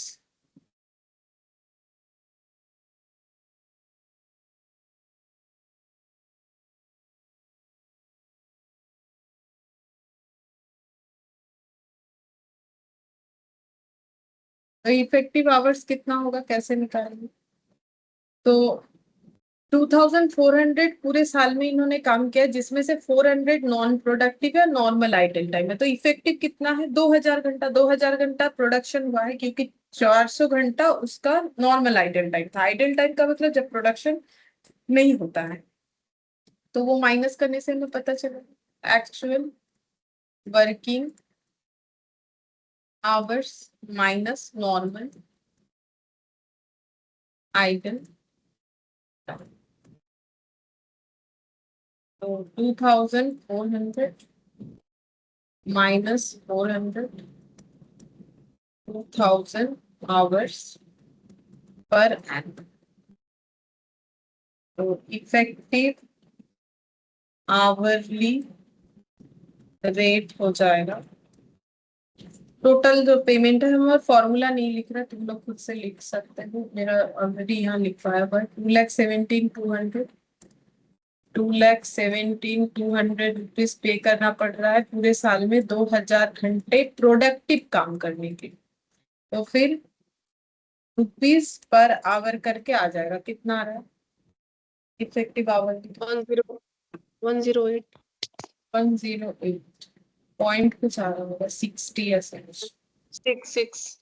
6 effective our. फिर इलास्ट्रेशन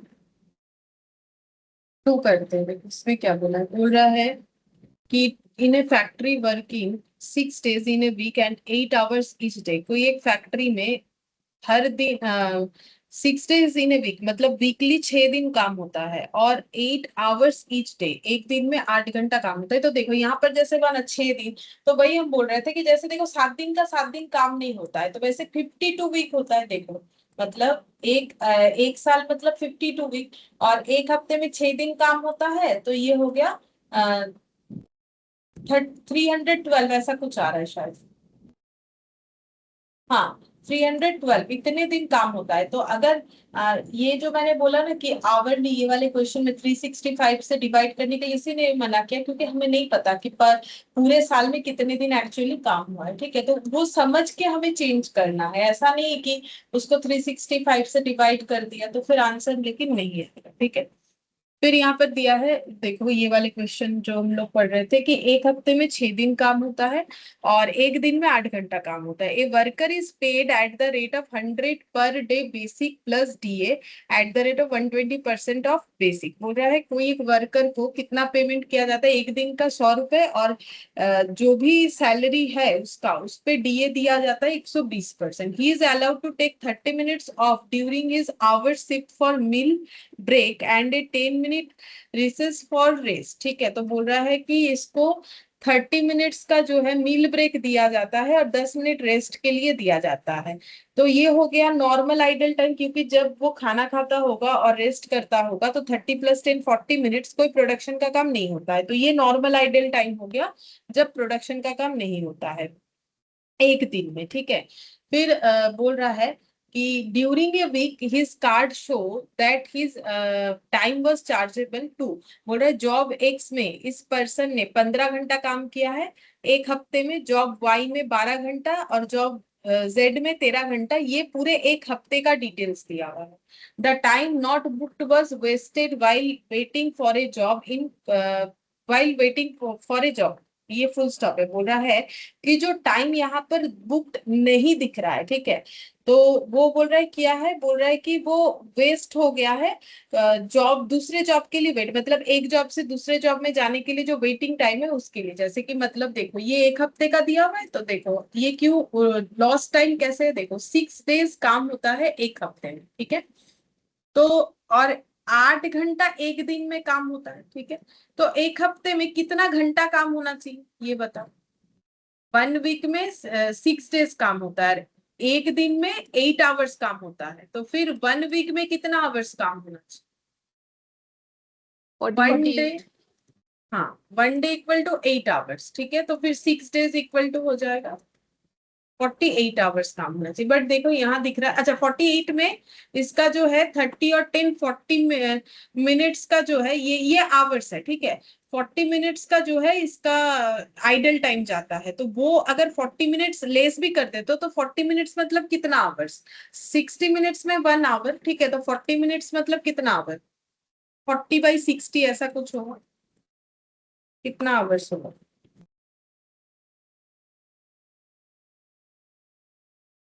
डिवाइड करने से जो भी पॉइंट पॉइंट आएगा शायद मुझे। 0.66। हाँ, तो ये आवर्स आ रहा है। ठीक है, तो मतलब हम ये बोल सकते हैं 48 आवर्स से अगर हम 0.6 माइनस करते तो भी 15 घंटा थोड़ी ना आएगा। ठीक है, उससे ज्यादा आना चाहिए। तो इसका मतलब जो टाइम यहाँ नहीं दिख रहा है कार्ड में, वही चीज बोल रहा है, वो क्यों नहीं दिख रहा है, एक जॉब से दूसरे जॉब में शिफ्ट होने के वक्त जो वेटिंग टाइम होता है उसके वजह से। The time not booked was wasted while waiting for a job. In cost accounting state how do you allocate the wages of the worker for a week. तो एक हफ्ते में इनको कितना पेमेंट करेंगे वो हम लोग को बता के देने के लिए। ठीक है, बस इतना ही था। हाँ, चलो देखो कैसे करके हो।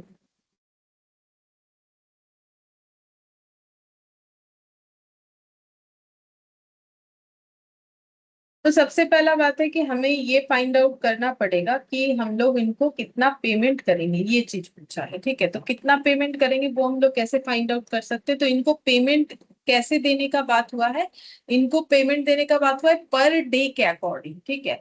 पर डे के अकॉर्डिंग इनका पेमेंट का बात हुआ है कि 100 पर डे, तो पर डे के हिसाब से हमें कैलकुलेशन को सोचना पड़ेगा, ठीक है। तो हम लोग को 1 वीक का काम का डिटेल्स दिया हुआ है, ठीक है। तो 1 वीक में 6 डेज काम होता है 8 आवर्स के बेसिस पे, तो पूरे वीक में कितना आवर्स काम होता है ये हम लोग निकाल लेते हैं। चलो सबसे पहले total working hours in a week, कितना घंटा काम होता है, 6 days per week into 8 hours per day, ठीक है। एक हफ्ते में 6 दिन और एक दिन में 8 घंटा, तो टोटल 48 आवर्स काम होता है। और इसमें नॉर्मल आइडल टाइम वो भी हम लोगों ने अभी अभी चेक किया, नॉर्मल आइडल टाइम एक दिन का जो रहता है पर डे का 30 मिनट्स का टिफिन ब्रेक, या क्या लिखा हुआ था, हाँ मील ब्रेक, और बाकी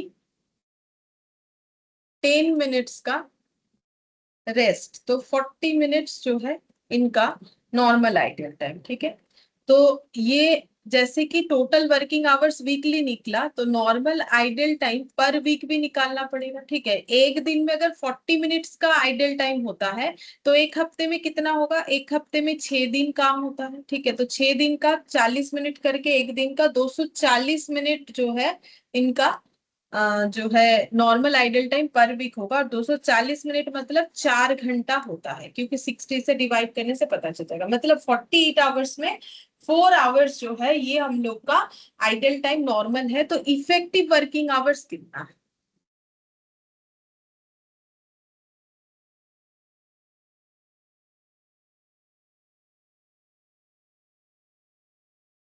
44. 44, 44 आवर्स। तो देखो एक हफ्ते में इनका 44 आवर्स प्रोडक्टिव काम होना चाहिए, तो इन्होंने एक हफ्ते में कितना काम किया है, job X, job Y, job Z, ये सब मिला के 15, 12 एंड 13, तो टोटल वर्किंग आवर्स इनका कितना है ये निकालते हैं। 40. टोटल आवर्स, हाँ 40, total hours charged in each job, 15 hours, 12 hours and 13 hours, तो ये हो जाएगा 40 आवर्स, ठीक है। तो वो जो रिकॉर्डेड आवर्स नहीं है वो 4 आवर्स हो रहा है, मैंने वहां जब बताया थोड़ा सा गलत बता दिया। गलत क्यों बता दिया, कैलकुलेशन गलत, क्या गलत हो गया, मैंने 48 आवर्स में ये एक दिन वाला माइनस कर दिया था, ठीक है। मैंने 40 मिनट्स को आवर में ट्रांसफर किया, इसीलिए 0.66 आंसर आ रहा था, मतलब कैलकुलेशन में डेटा आ रहा था, बट वो नहीं आएगा क्योंकि ये तो मेरा वीकली है, तो मुझे इसको भी वीकली में ट्रांसफर करना चाहिए था, ठीक है। वही हम बता रहे थे, बट मैंने वो वीक से डेज से वीक में ट्रांसफर नहीं किया, इसलिए 0.66 आ रहा था। मैंने 40 मिनट्स को ही आवर में ट्रांसफर करने के लिए बोल दिया, वो गलत हो गया, क्योंकि वीक के साथ वीक का ही कैलकुलेशन होगा। तो एक हफ्ते में 48 आवर्स काम होना चाहिए, जिसमें नॉर्मल आइडल टाइम है वीकली 4 आवर्स, तो फिर इफेक्टिव मतलब प्रोडक्शन होता है 44 आवर्स, और टोटल ये पूरे वीक में 3 जॉब में इन्होंने काम किया है 15, 12 एंड 13 आवर्स करके, टोटल 40 आवर्स काम किया है, ठीक है। तो जो टाइम रिकॉर्डेड नहीं है वो वेस्ट क्यों हुआ है, वेटिंग फॉर जॉब, तो time wasted due to due to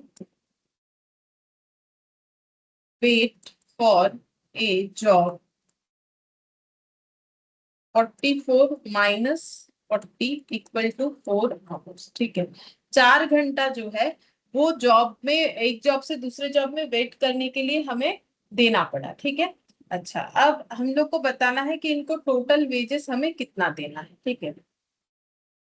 अच्छा, तो ये 4 आवर्स, देखो जो नॉर्मल आइडल टाइम है उसके लिए भी ये हमें पे करना पड़ेगा, जो एबनॉर्मल आइडल टाइम है उसके लिए भी हमें पे करना पड़ेगा।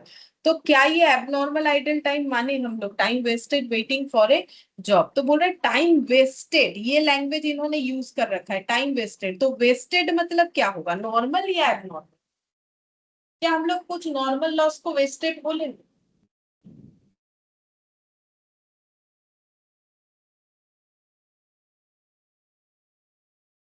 Abnormal.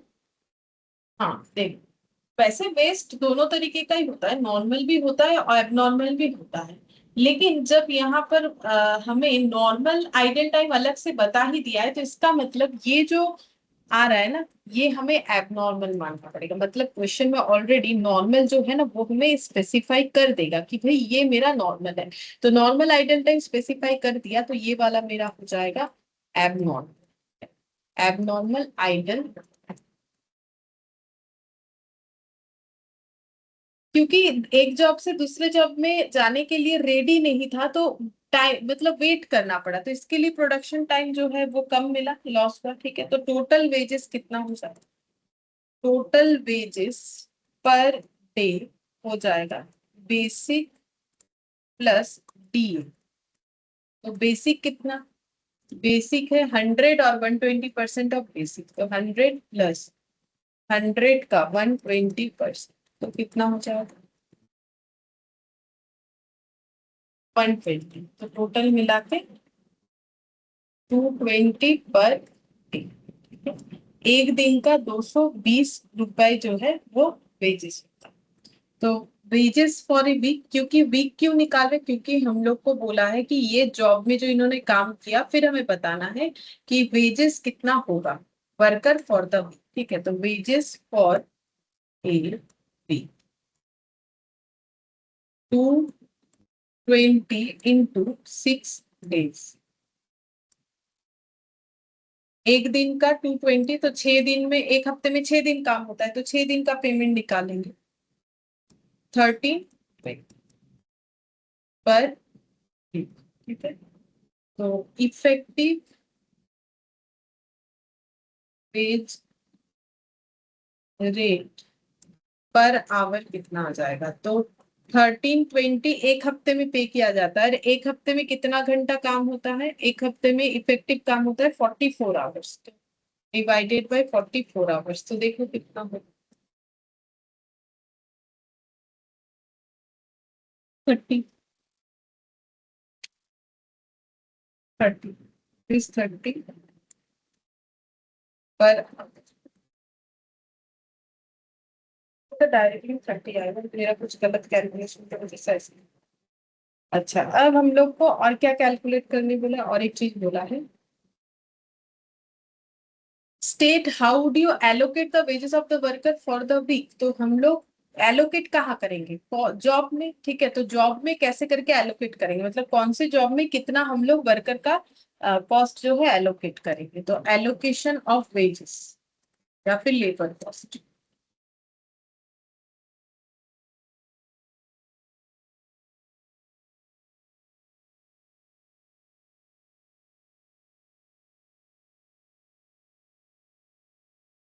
Job X, job Y, job Z. ठीक है,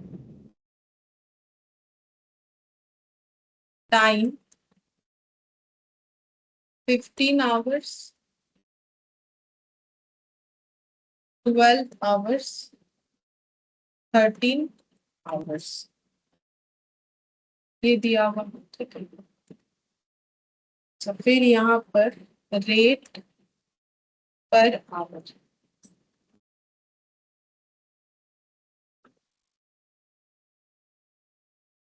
रेट पर आवर 30, 30 और 30, टोटल हो जाएगा 15 इंटू 30, 450, 12 इंटू 30, 360, और 13 इंटू 30, 3। ये जॉब में चला जाएगा, और जो कॉस्टिंग पीएल में जाएगा वो हो जाएगा जो हमारा एबनॉर्मल आइडल टाइम है, यानी 4 आवर्स, ये वाला एट द रेट ऑफ वही 30 का।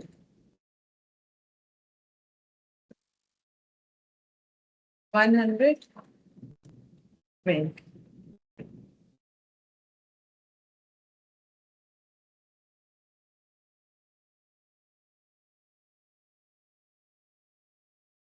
इलास्ट्रेशन 3।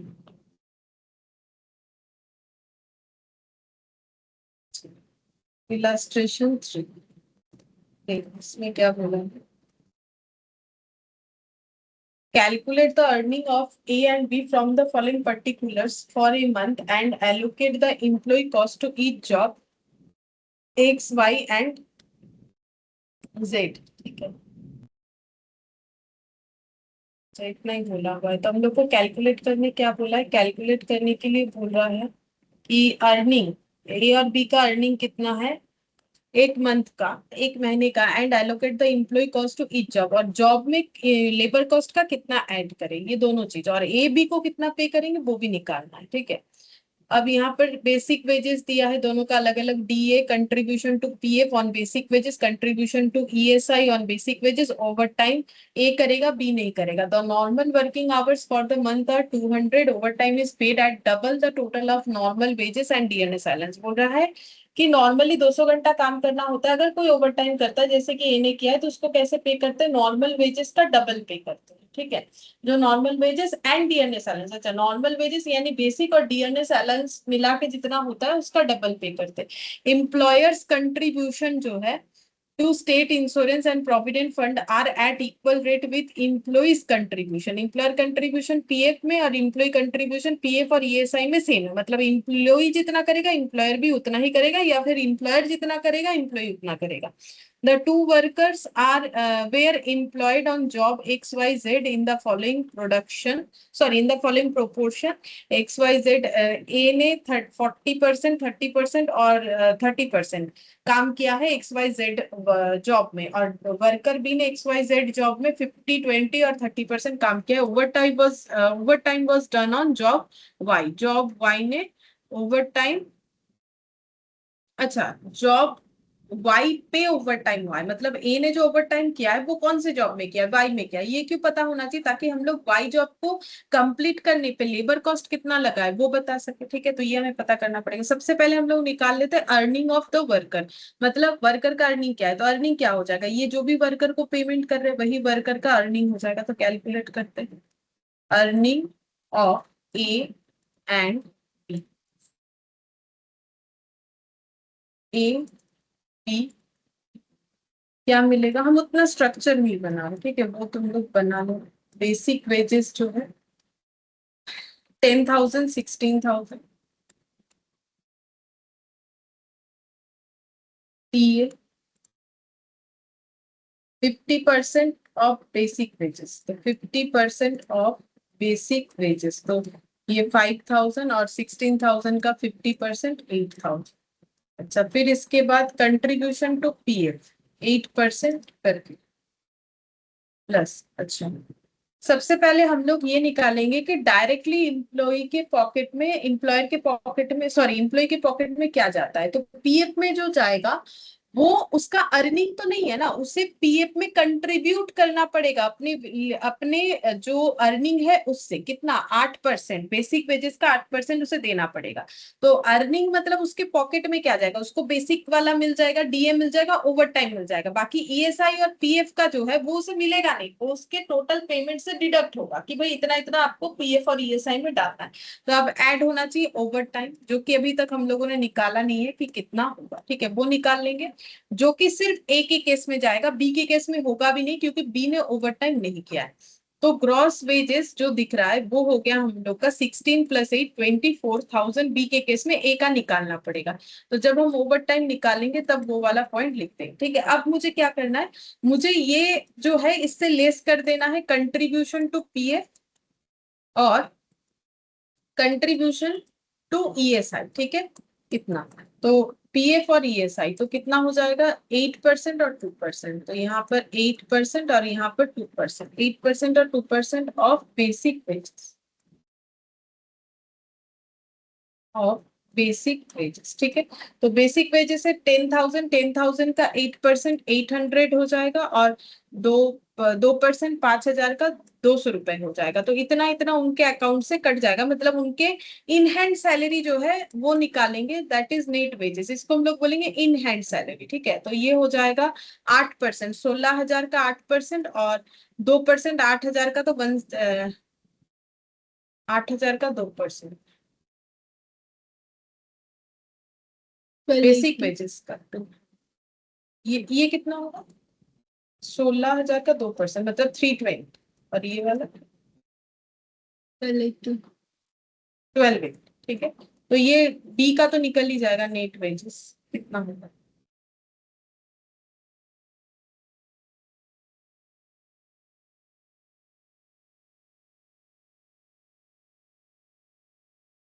नहीं निकला।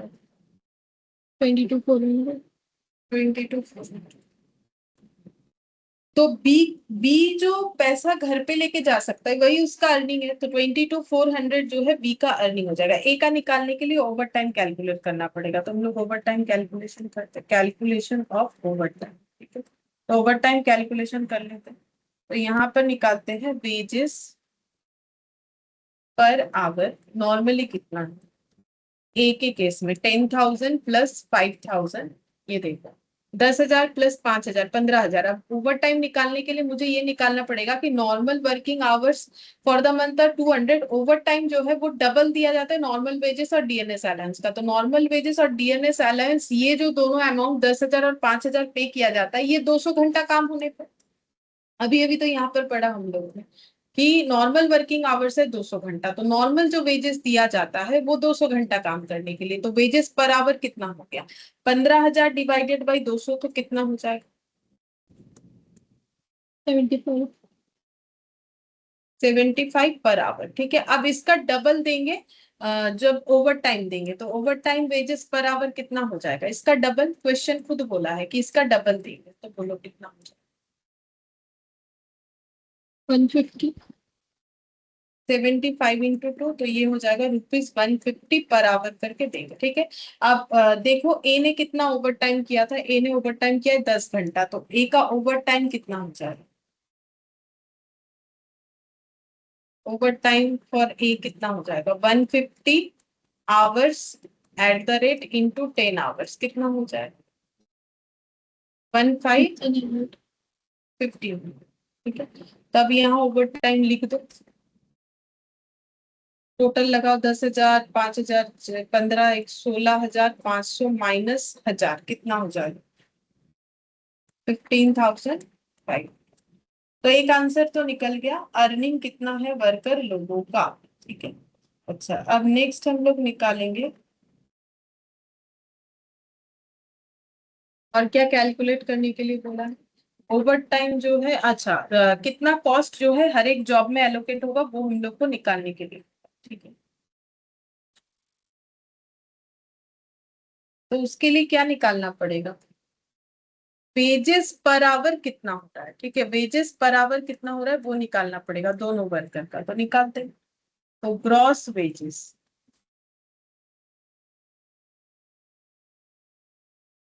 ग्रॉस वेजेस है 20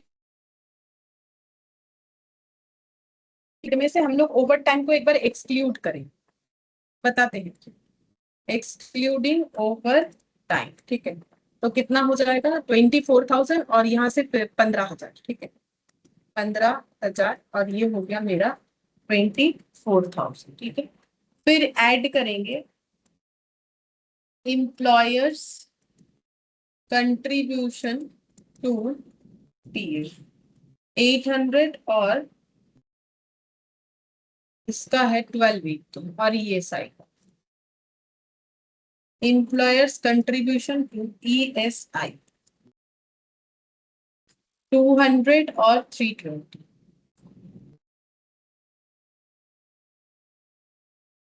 200 और 320। ठीक है, तो टोटल लगाते कितना हो जाएगा? 200 और 800, 1,000 16,000, और ये हो जाएगा 1,600 और 24 25,600। ठीक है, ये हम लोगों ने क्या निकाला पता है? ये हम लोगों ने ये निकाला कि वर्कर ए को रखने का खर्चा कंपनी का कितना पड़ जाता है। तो कंपनी का क्या होता है, कंपनी उनको 15,000 बेसिक प्लस डीए मिला के देती है, 15,000 और 24,000, और उनके पीएफ में कंट्रीब्यूट करती है 800, ईएसआई में कंट्रीब्यूट करती है 200। तो ए को रखने का, ए के पीछे कंपनी का खर्चा है 16,000 एक्सक्लूडिंग ओवर टाइम, और बी के पीछे कंपनी का खर्चा है 25,600 एक्सक्लूडिंग ओवर टाइम। क्यों किया, क्योंकि ओवर टाइम का रेट अलग होता है, तो उसको अगर हम लोग इसमें एड ऑन करेंगे तो फिर हमारा आंसर सही नहीं आएगा। ठीक है, तो इफेक्टिव वर्किंग आवर्स, ठीक है, तो ये पैसा के लिए ये कितना है, 200 घंटा। ठीक है, इफेक्टिव वर्किंग आवर्स दोनों का कितना है, 200 घंटा, क्योंकि नॉर्मली 200 घंटा करके काम होता है, जबकि ए ने 210 घंटा काम किया है, लेकिन वो 10 घंटे का पेमेंट सिस्टम अलग है। ठीक है, उसको हम लोग अलग ट्रीट करेंगे। तो यहाँ पर हो जाएगा वेजेस पर आवर कितना हो जाएगा, 16,000 डिवाइडेड बाई 200 आवर्स, और यहाँ पर 25,600 डिवाइडेड बाई 200 आवर्स कितना हो जाएगा, 80, ये वाला एट द रेट ऑफ 80, और ये हो जाएगा एट द रेट ऑफ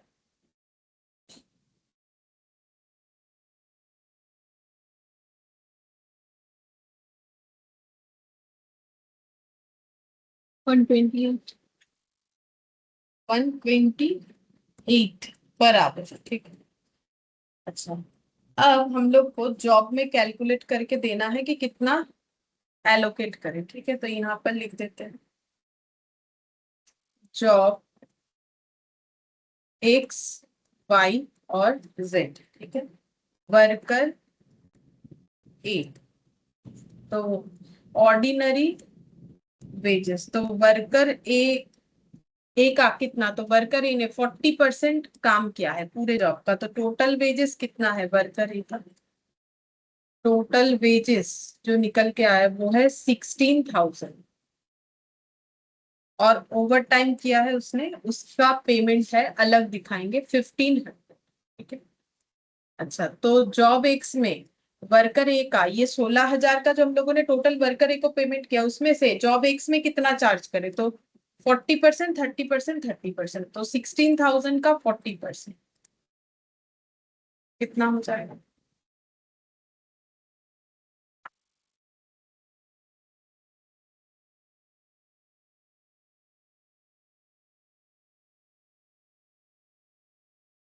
6,400.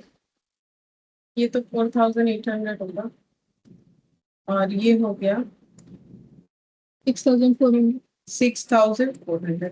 अच्छा, और जो ओवर टाइम है, जो ओवर टाइम है वो जॉब कौन से जॉब में किया है, ओवर टाइम जॉब वाई में किया है, तो ओवर टाइम का पूरा पेमेंट जॉब वाई में ऐड होना चाहिए, तो ये 1,500 ऐसे करके ऐड हो जाएगा। ठीक है, और वर्कर बी को रखने, वर्कर बी का जो पेमेंट गया उसमें देखो ऑर्डिनरी वेजेस, इसका तो ओवर टाइम है भी नहीं, तो इसका टोटल वेजेस है 25,600, तो कितना कितना परसेंट, 50, 20, 30, तो 50, 25,600 का 50%, तो आधा कर देते हैं, 25,600 का 20%, और 25,600 का 30%, कितना,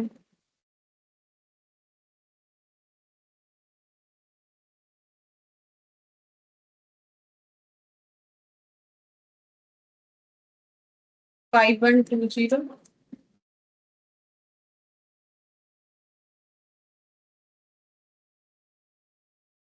7,680। अब टोटल कर लेते हैं, एक्स जॉब में वर्कर का खर्चा कितना आया, तो ए का 6,400 जाएगा और बी का 12,008, तो टोटल हो जाएगा 19,200, और 4,800 प्लस 1,500 प्लस 500, 7,000, ये तो गलत आ गया,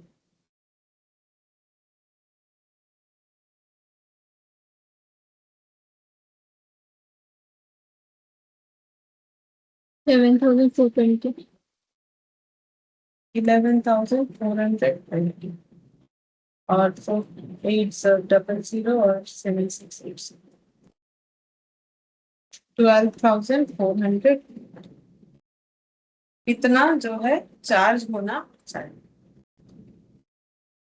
तो यहाँ पर जो भी पॉइंट समझने वाला था, अर्निंग का मतलब होता है कि वर्कर घर पे कितना पैसा लेके जा सकता है। ठीक है, तो वर्कर का टोटल पेमेंट तो इतना हो रहा है, जिसमें एक का हम लोगों ने ओवर टाइम कैलकुलेट किया, बट उसको अपने सैलरी से ही पीएफ और ईएसआई का कंट्रीब्यूशन देना पड़ेगा। तो नेट वेजेस ये वर्कर का यही अर्निंग हो गया, जो नेट वेजेस है यही अर्निंग हो जाएगा। ठीक है, अब फिर हमें और एक क्या निकालने बोला, बोला कि ये बताओ कि एक जॉब को परफॉर्म करने के लिए लेबर कॉस्ट कितना, वाई का कितना, जेड का कितना। ठीक है, तो हम लोग कैसे करके कैलकुलेट करेंगे, तो वर्कर ए को रखने का जो भी खर्चा है उसका कितना पोर्शन एक्स वाई जेड में जाएगा, तो उसका हमें परसेंटेज दे दिया। तो हम लोग को ये निकालना पड़ेगा वर्कर ए को रखने का खर्चा। अब कंपनी अपना कैलकुलेशन ये कर रही है कि वर्कर ए को रखने का मेरा खर्चा क्या है, तो उसे बेसिक देंगे, वर्कर ए और बी दोनों को बेसिक देंगे, दोनों को डीए देंगे। ठीक है, दोनों को दोनों का पीएफ फंड में पैसा डालना पड़ेगा, दोनों का ईएसआई में डालना पड़ेगा। ओवर टाइम का अलग क्यों कैलकुलेट किया,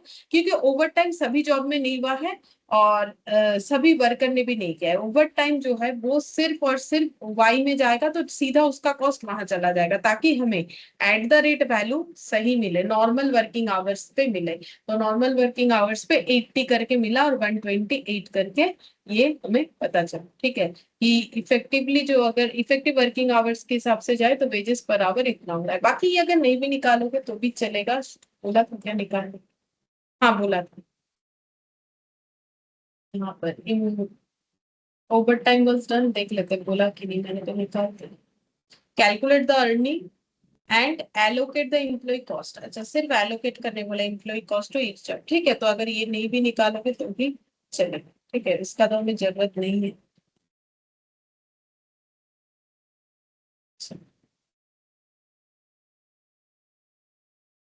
इसके बाद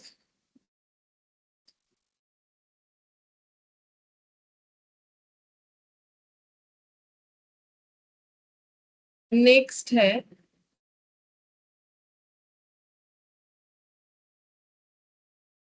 वेजेस पेबल टू। अच्छा, इसके लिए हमें फैक्ट्री एक्ट, ये वाला क्वेश्चन करने के पहले हम लोग फैक्ट्री एक्ट हमें समझना पड़ेगा कि फैक्ट्री एक्ट के अकॉर्डिंग क्या बोला गया है। फैक्ट्री एक्ट 1948, ठीक है, बोल रहा है कि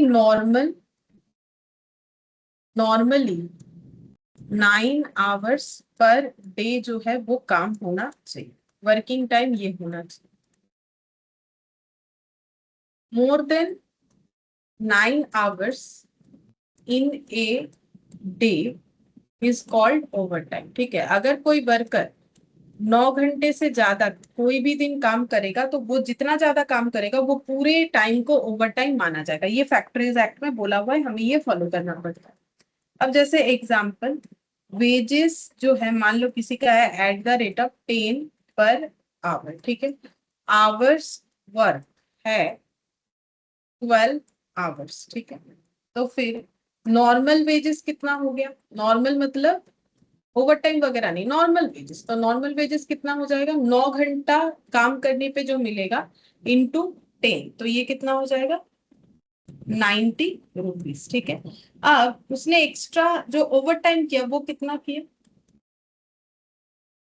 12 - 9 3 आवर्स। ठीक है, अब इसका भी अगर हम लोग बोलेंगे एट द रेट ऑफ 10 करके देंगे तो कोई भी काम नहीं करेगा। क्यों, क्योंकि ओवर टाइम कर रहा है ताकि कुछ एक्स्ट्रा मिले ना। तो अगर नॉर्मल रेट पे ही मिलेगा तो ओवर टाइम करके किसी को फायदा क्या है, नेक्स्ट दिन आके ही काम कर देगा। ठीक है, इसीलिए ओवर टाइम का रेट वो रेट नहीं हो सकता है जो रेट नॉर्मल रेट है। अभी देखो हम लोगों ने ऑलरेडी ओवर टाइम वाला क्वेश्चन किया, जहां पर हम लोगों ने पढ़ा कि ओवर टाइम था हम लोग का डबल। ठीक है, जो नॉर्मल वेजेस है उसका डबल। हम देखो जिस क्वेश्चन में जैसा बोलेगा, डबल भी बोल सकता है, ट्रिपल भी बोल सकता है, नॉर्मली डबल ही होता है। ठीक है, बाकी क्वेश्चन कुछ भी दे।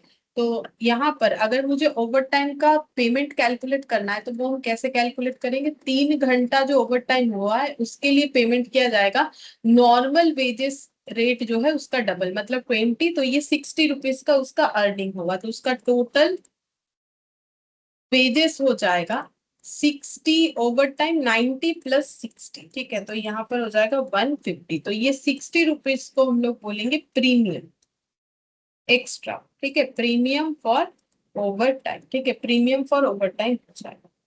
अच्छा, अब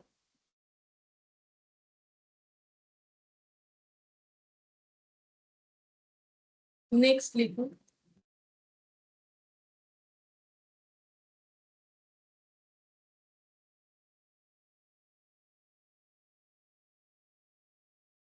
to minimise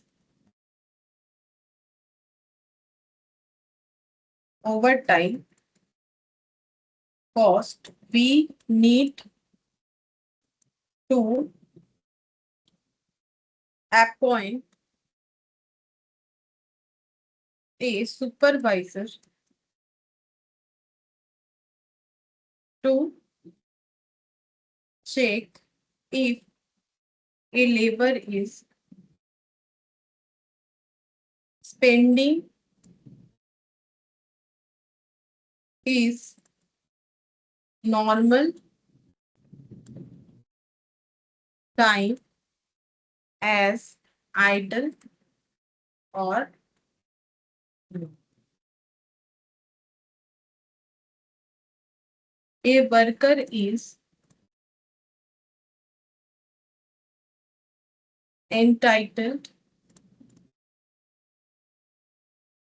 at double the rate of his wages if he worked beyond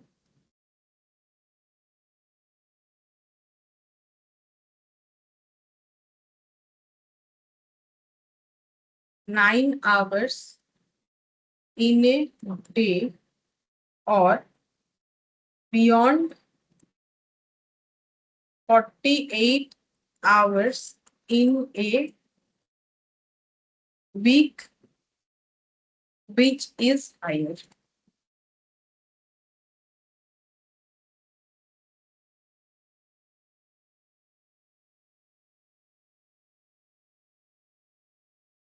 देखो, तो यहाँ पर क्या लिखा है, 2 पॉइंट समझने वाला है कि ओवर टाइम का कॉस्ट मिनिमाइज करना अगर हमें है तो हमें एक सुपरवाइजर रखना चाहिए। अब क्यों मिनिमाइज करना है, क्योंकि देखो वर्कर ऐसा कर ही सकता है कि वो 9 घंटे में जो काम कर सकता था उसने इतना स्लो किया जानबूझ के कि उसका क्या हुआ कि हमारा वो प्रोडक्शन जितना यूनिट हमारा टारगेट था वो पूरा नहीं हुआ। तो हम लोगों ने उसे पूछा भाई ओवर टाइम करोगे, उसने बोला हाँ कर देंगे। तो ओवर टाइम करने पे क्या हुआ, उसको हम लोगों ने पेमेंट ज्यादा दिया, देना पड़ेगा, डबल करके देना पड़ेगा। तो ऐसा वर्कर अगर करे, ठीक है, मतलब जो काम नॉर्मल टाइम में हो सकता है उसको जबरदस्ती ओवर टाइम में ट्रांसफर कर ले, ताकि वो इतना स्लो स्लो करे कि उसको ओवर टाइम ऑफर किया जाए, या फिर वो खुद ही बोले कि हम ओवर टाइम करके कर देते, मेरा पेमेंट ज्यादा कर देना। तो इससे कंपनी का तो लेबर कॉस्ट बढ़ जाएगा। तो वो चीज ना हो, ये इसके लिए एक सुपरवाइजर रखना चाहिए ताकि वो देखे कि भाई वर्कर जो है अपना टाइम सही सही तरीके से यूटिलाइज कर रहे हैं या नहीं कर रहे। ठीक है, तो वही बोला है।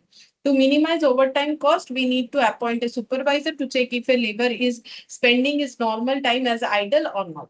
A worker is entitled at double at the rate of his wages if worked beyond 9 hours in a day. तो 9 घंटे से ज्यादा अगर काम करेगा तो ओवर टाइम तो डबल रेट पे मिलेगा, या फिर एक हफ्ते में 48 आवर्स से ज्यादा अगर वो काम कर रहा है, ठीक है, तो दोनों में से जिसमें कॉस्ट हायर होगा उसी हिसाब से उसे पेमेंट मिलेगा। वो चीज हम समझा देते हैं क्या बोल रहा है। ठीक है, और एक पॉइंट इसमें ऐड ऑन कर दो, if any case is not covered under factories act 1948, then overtime payment is to be decided through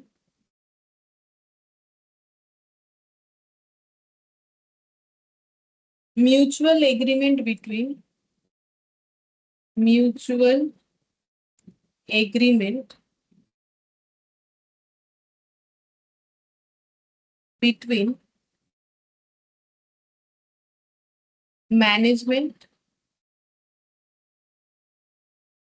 and labour. ठीक है, तो अगर कोई केस फैक्ट्रीज एक्ट के अंदर कवर नहीं होता है, मतलब ओवर टाइम का पेमेंट कैसे करे, तो फिर हो सकता है कि कोई भी ऑर्गेनाइजेशन का मैनेजमेंट और उसके लेबर के अंदर कोई म्यूचुअल एग्रीमेंट हुआ है, तो उस हिसाब से वो लोग उस चीज को फॉलो करें। ठीक है, अच्छा, अब ये वाला पॉइंट जो है कि वर्कर को जो डबल दिया जाएगा वो 9 आवर्स या 48 hours, whichever is higher, इसका मतलब क्या है वो हम समझा देते हैं एक एग्जाम्पल के साथ। तो यहाँ पर हम एक डेज दे देते हैं, ठीक है, Monday, Tuesday, Wednesday, Thursday, Friday और सैटरडे, ठीक है। अच्छा, यहाँ पर हम लिख देते हैं वर्कर, वर्कर ए, उसको दिया गया पेमेंट, वर्कर बी, उसको दिया गया पेमेंट, वर्कर सी, उसको दिया गया पेमेंट, ठीक है। और यहाँ पर टोटल, तो मान लो कि वर्कर को कितना दिया जाता है, नॉर्मल वेज रेट है, नॉर्मल वेज रेट है @10 करके, ठीक है। तो अब मान लो कि वर्कर ए 9 घंटा काम करता है, मंडे को भी 9 घंटा, Monday, Tuesday, Wednesday, Thursday, Friday और सैटरडे को 4 घंटा, ठीक है। और वर्कर बी ने जो काम किया है उसने पूरे वीक में ही 9 घंटा करके काम किया हुआ है। और वर्कर सी जो है उसने कैसे काम किया, उसने 12 12 और 12 आवर्स काम किया है, और बाकी 2 दिन, 4 दिन उसने 12 आवर्स करके काम किया और बाकी 2 दिन उसने छुट्टी ले लिया, ठीक है। अब वर्कर का पेमेंट क्या होगा, तो देखो 9 घंटा करके काम करने से नॉर्मल वेजेस मिलेगा @10 करके, कितना हो जाएगा, 90, अगेन 90, अगेन 90, 90, ठीक है। और ये तो 8 घंटा काम किया है तो 80 रुपीज, 4 घंटा काम किया है तो 40 रुपीज मिलेगा, ठीक है। अच्छा, अब बी का देखो, इसने तो 9 घंटा करके किया है तो इसका सभी 90 90 90 90 90 और 90 हो जाएगा, ठीक है। अच्छा, यहाँ टोटल का जरूरत नहीं, हम लोग ऐसे ही समझ जाएंगे इसको, ठीक है। अब देखो सी का क्या हो जाएगा, सी का 9 घंटे का पेमेंट होगा 10 रुपए करके, और बाकी जो 3 घंटा होगा वो 20 रुपए का, ठीक है। सेम तरीके से ये सारे जगह पे वही हो जाएगा, तो एक निकालने से बाकी निकल जाएगा, कितना होगा, 90 + 60,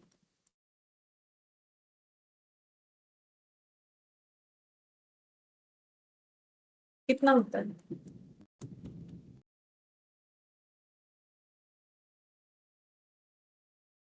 150। + 60 150, अच्छा, अब वर्कर ए का total payment, total hours, worker B का total hours, total payment, worker C का टोटल आवर्स, टोटल पेमेंट, तो 4 बार 150 रुपए करके 600 रुपए दिया गया, कितना घंटा काम हुआ, 12 12 12 करके 4 बार 48 आवर्स काम, ठीक है। अच्छा, अगर बी का देखे 9 घंटा करके 1 2 3 4 5 6 54 आवर्स काम हुआ है, और पेमेंट हुआ है 90 करके 6 टाइम्स, यानी 540, ठीक है। अच्छा, अब इसका देखो 9 9 9 9 4 बार 36 36 + 4 40 48 आवर्स काम हुआ है, और पेमेंट हुआ है 90 करके 4 बार 360 + 40 480 रुपीज का पेमेंट हुआ है, ठीक है। अच्छा, अब ए को जब हम लोग पे करेंगे, ये तो कैलकुलेशन हो गया, अब हमें वो रूल्स चेक करना है, ठीक है। तो ए बी सी, तो इनका अगर वीकली आवर्स देखें तो ए ने 48 आवर्स पर वीक काम किया है, बी ने 54 आवर्स पर वीक काम किया है, और सी ने 48 आवर्स काम किया है, ठीक है।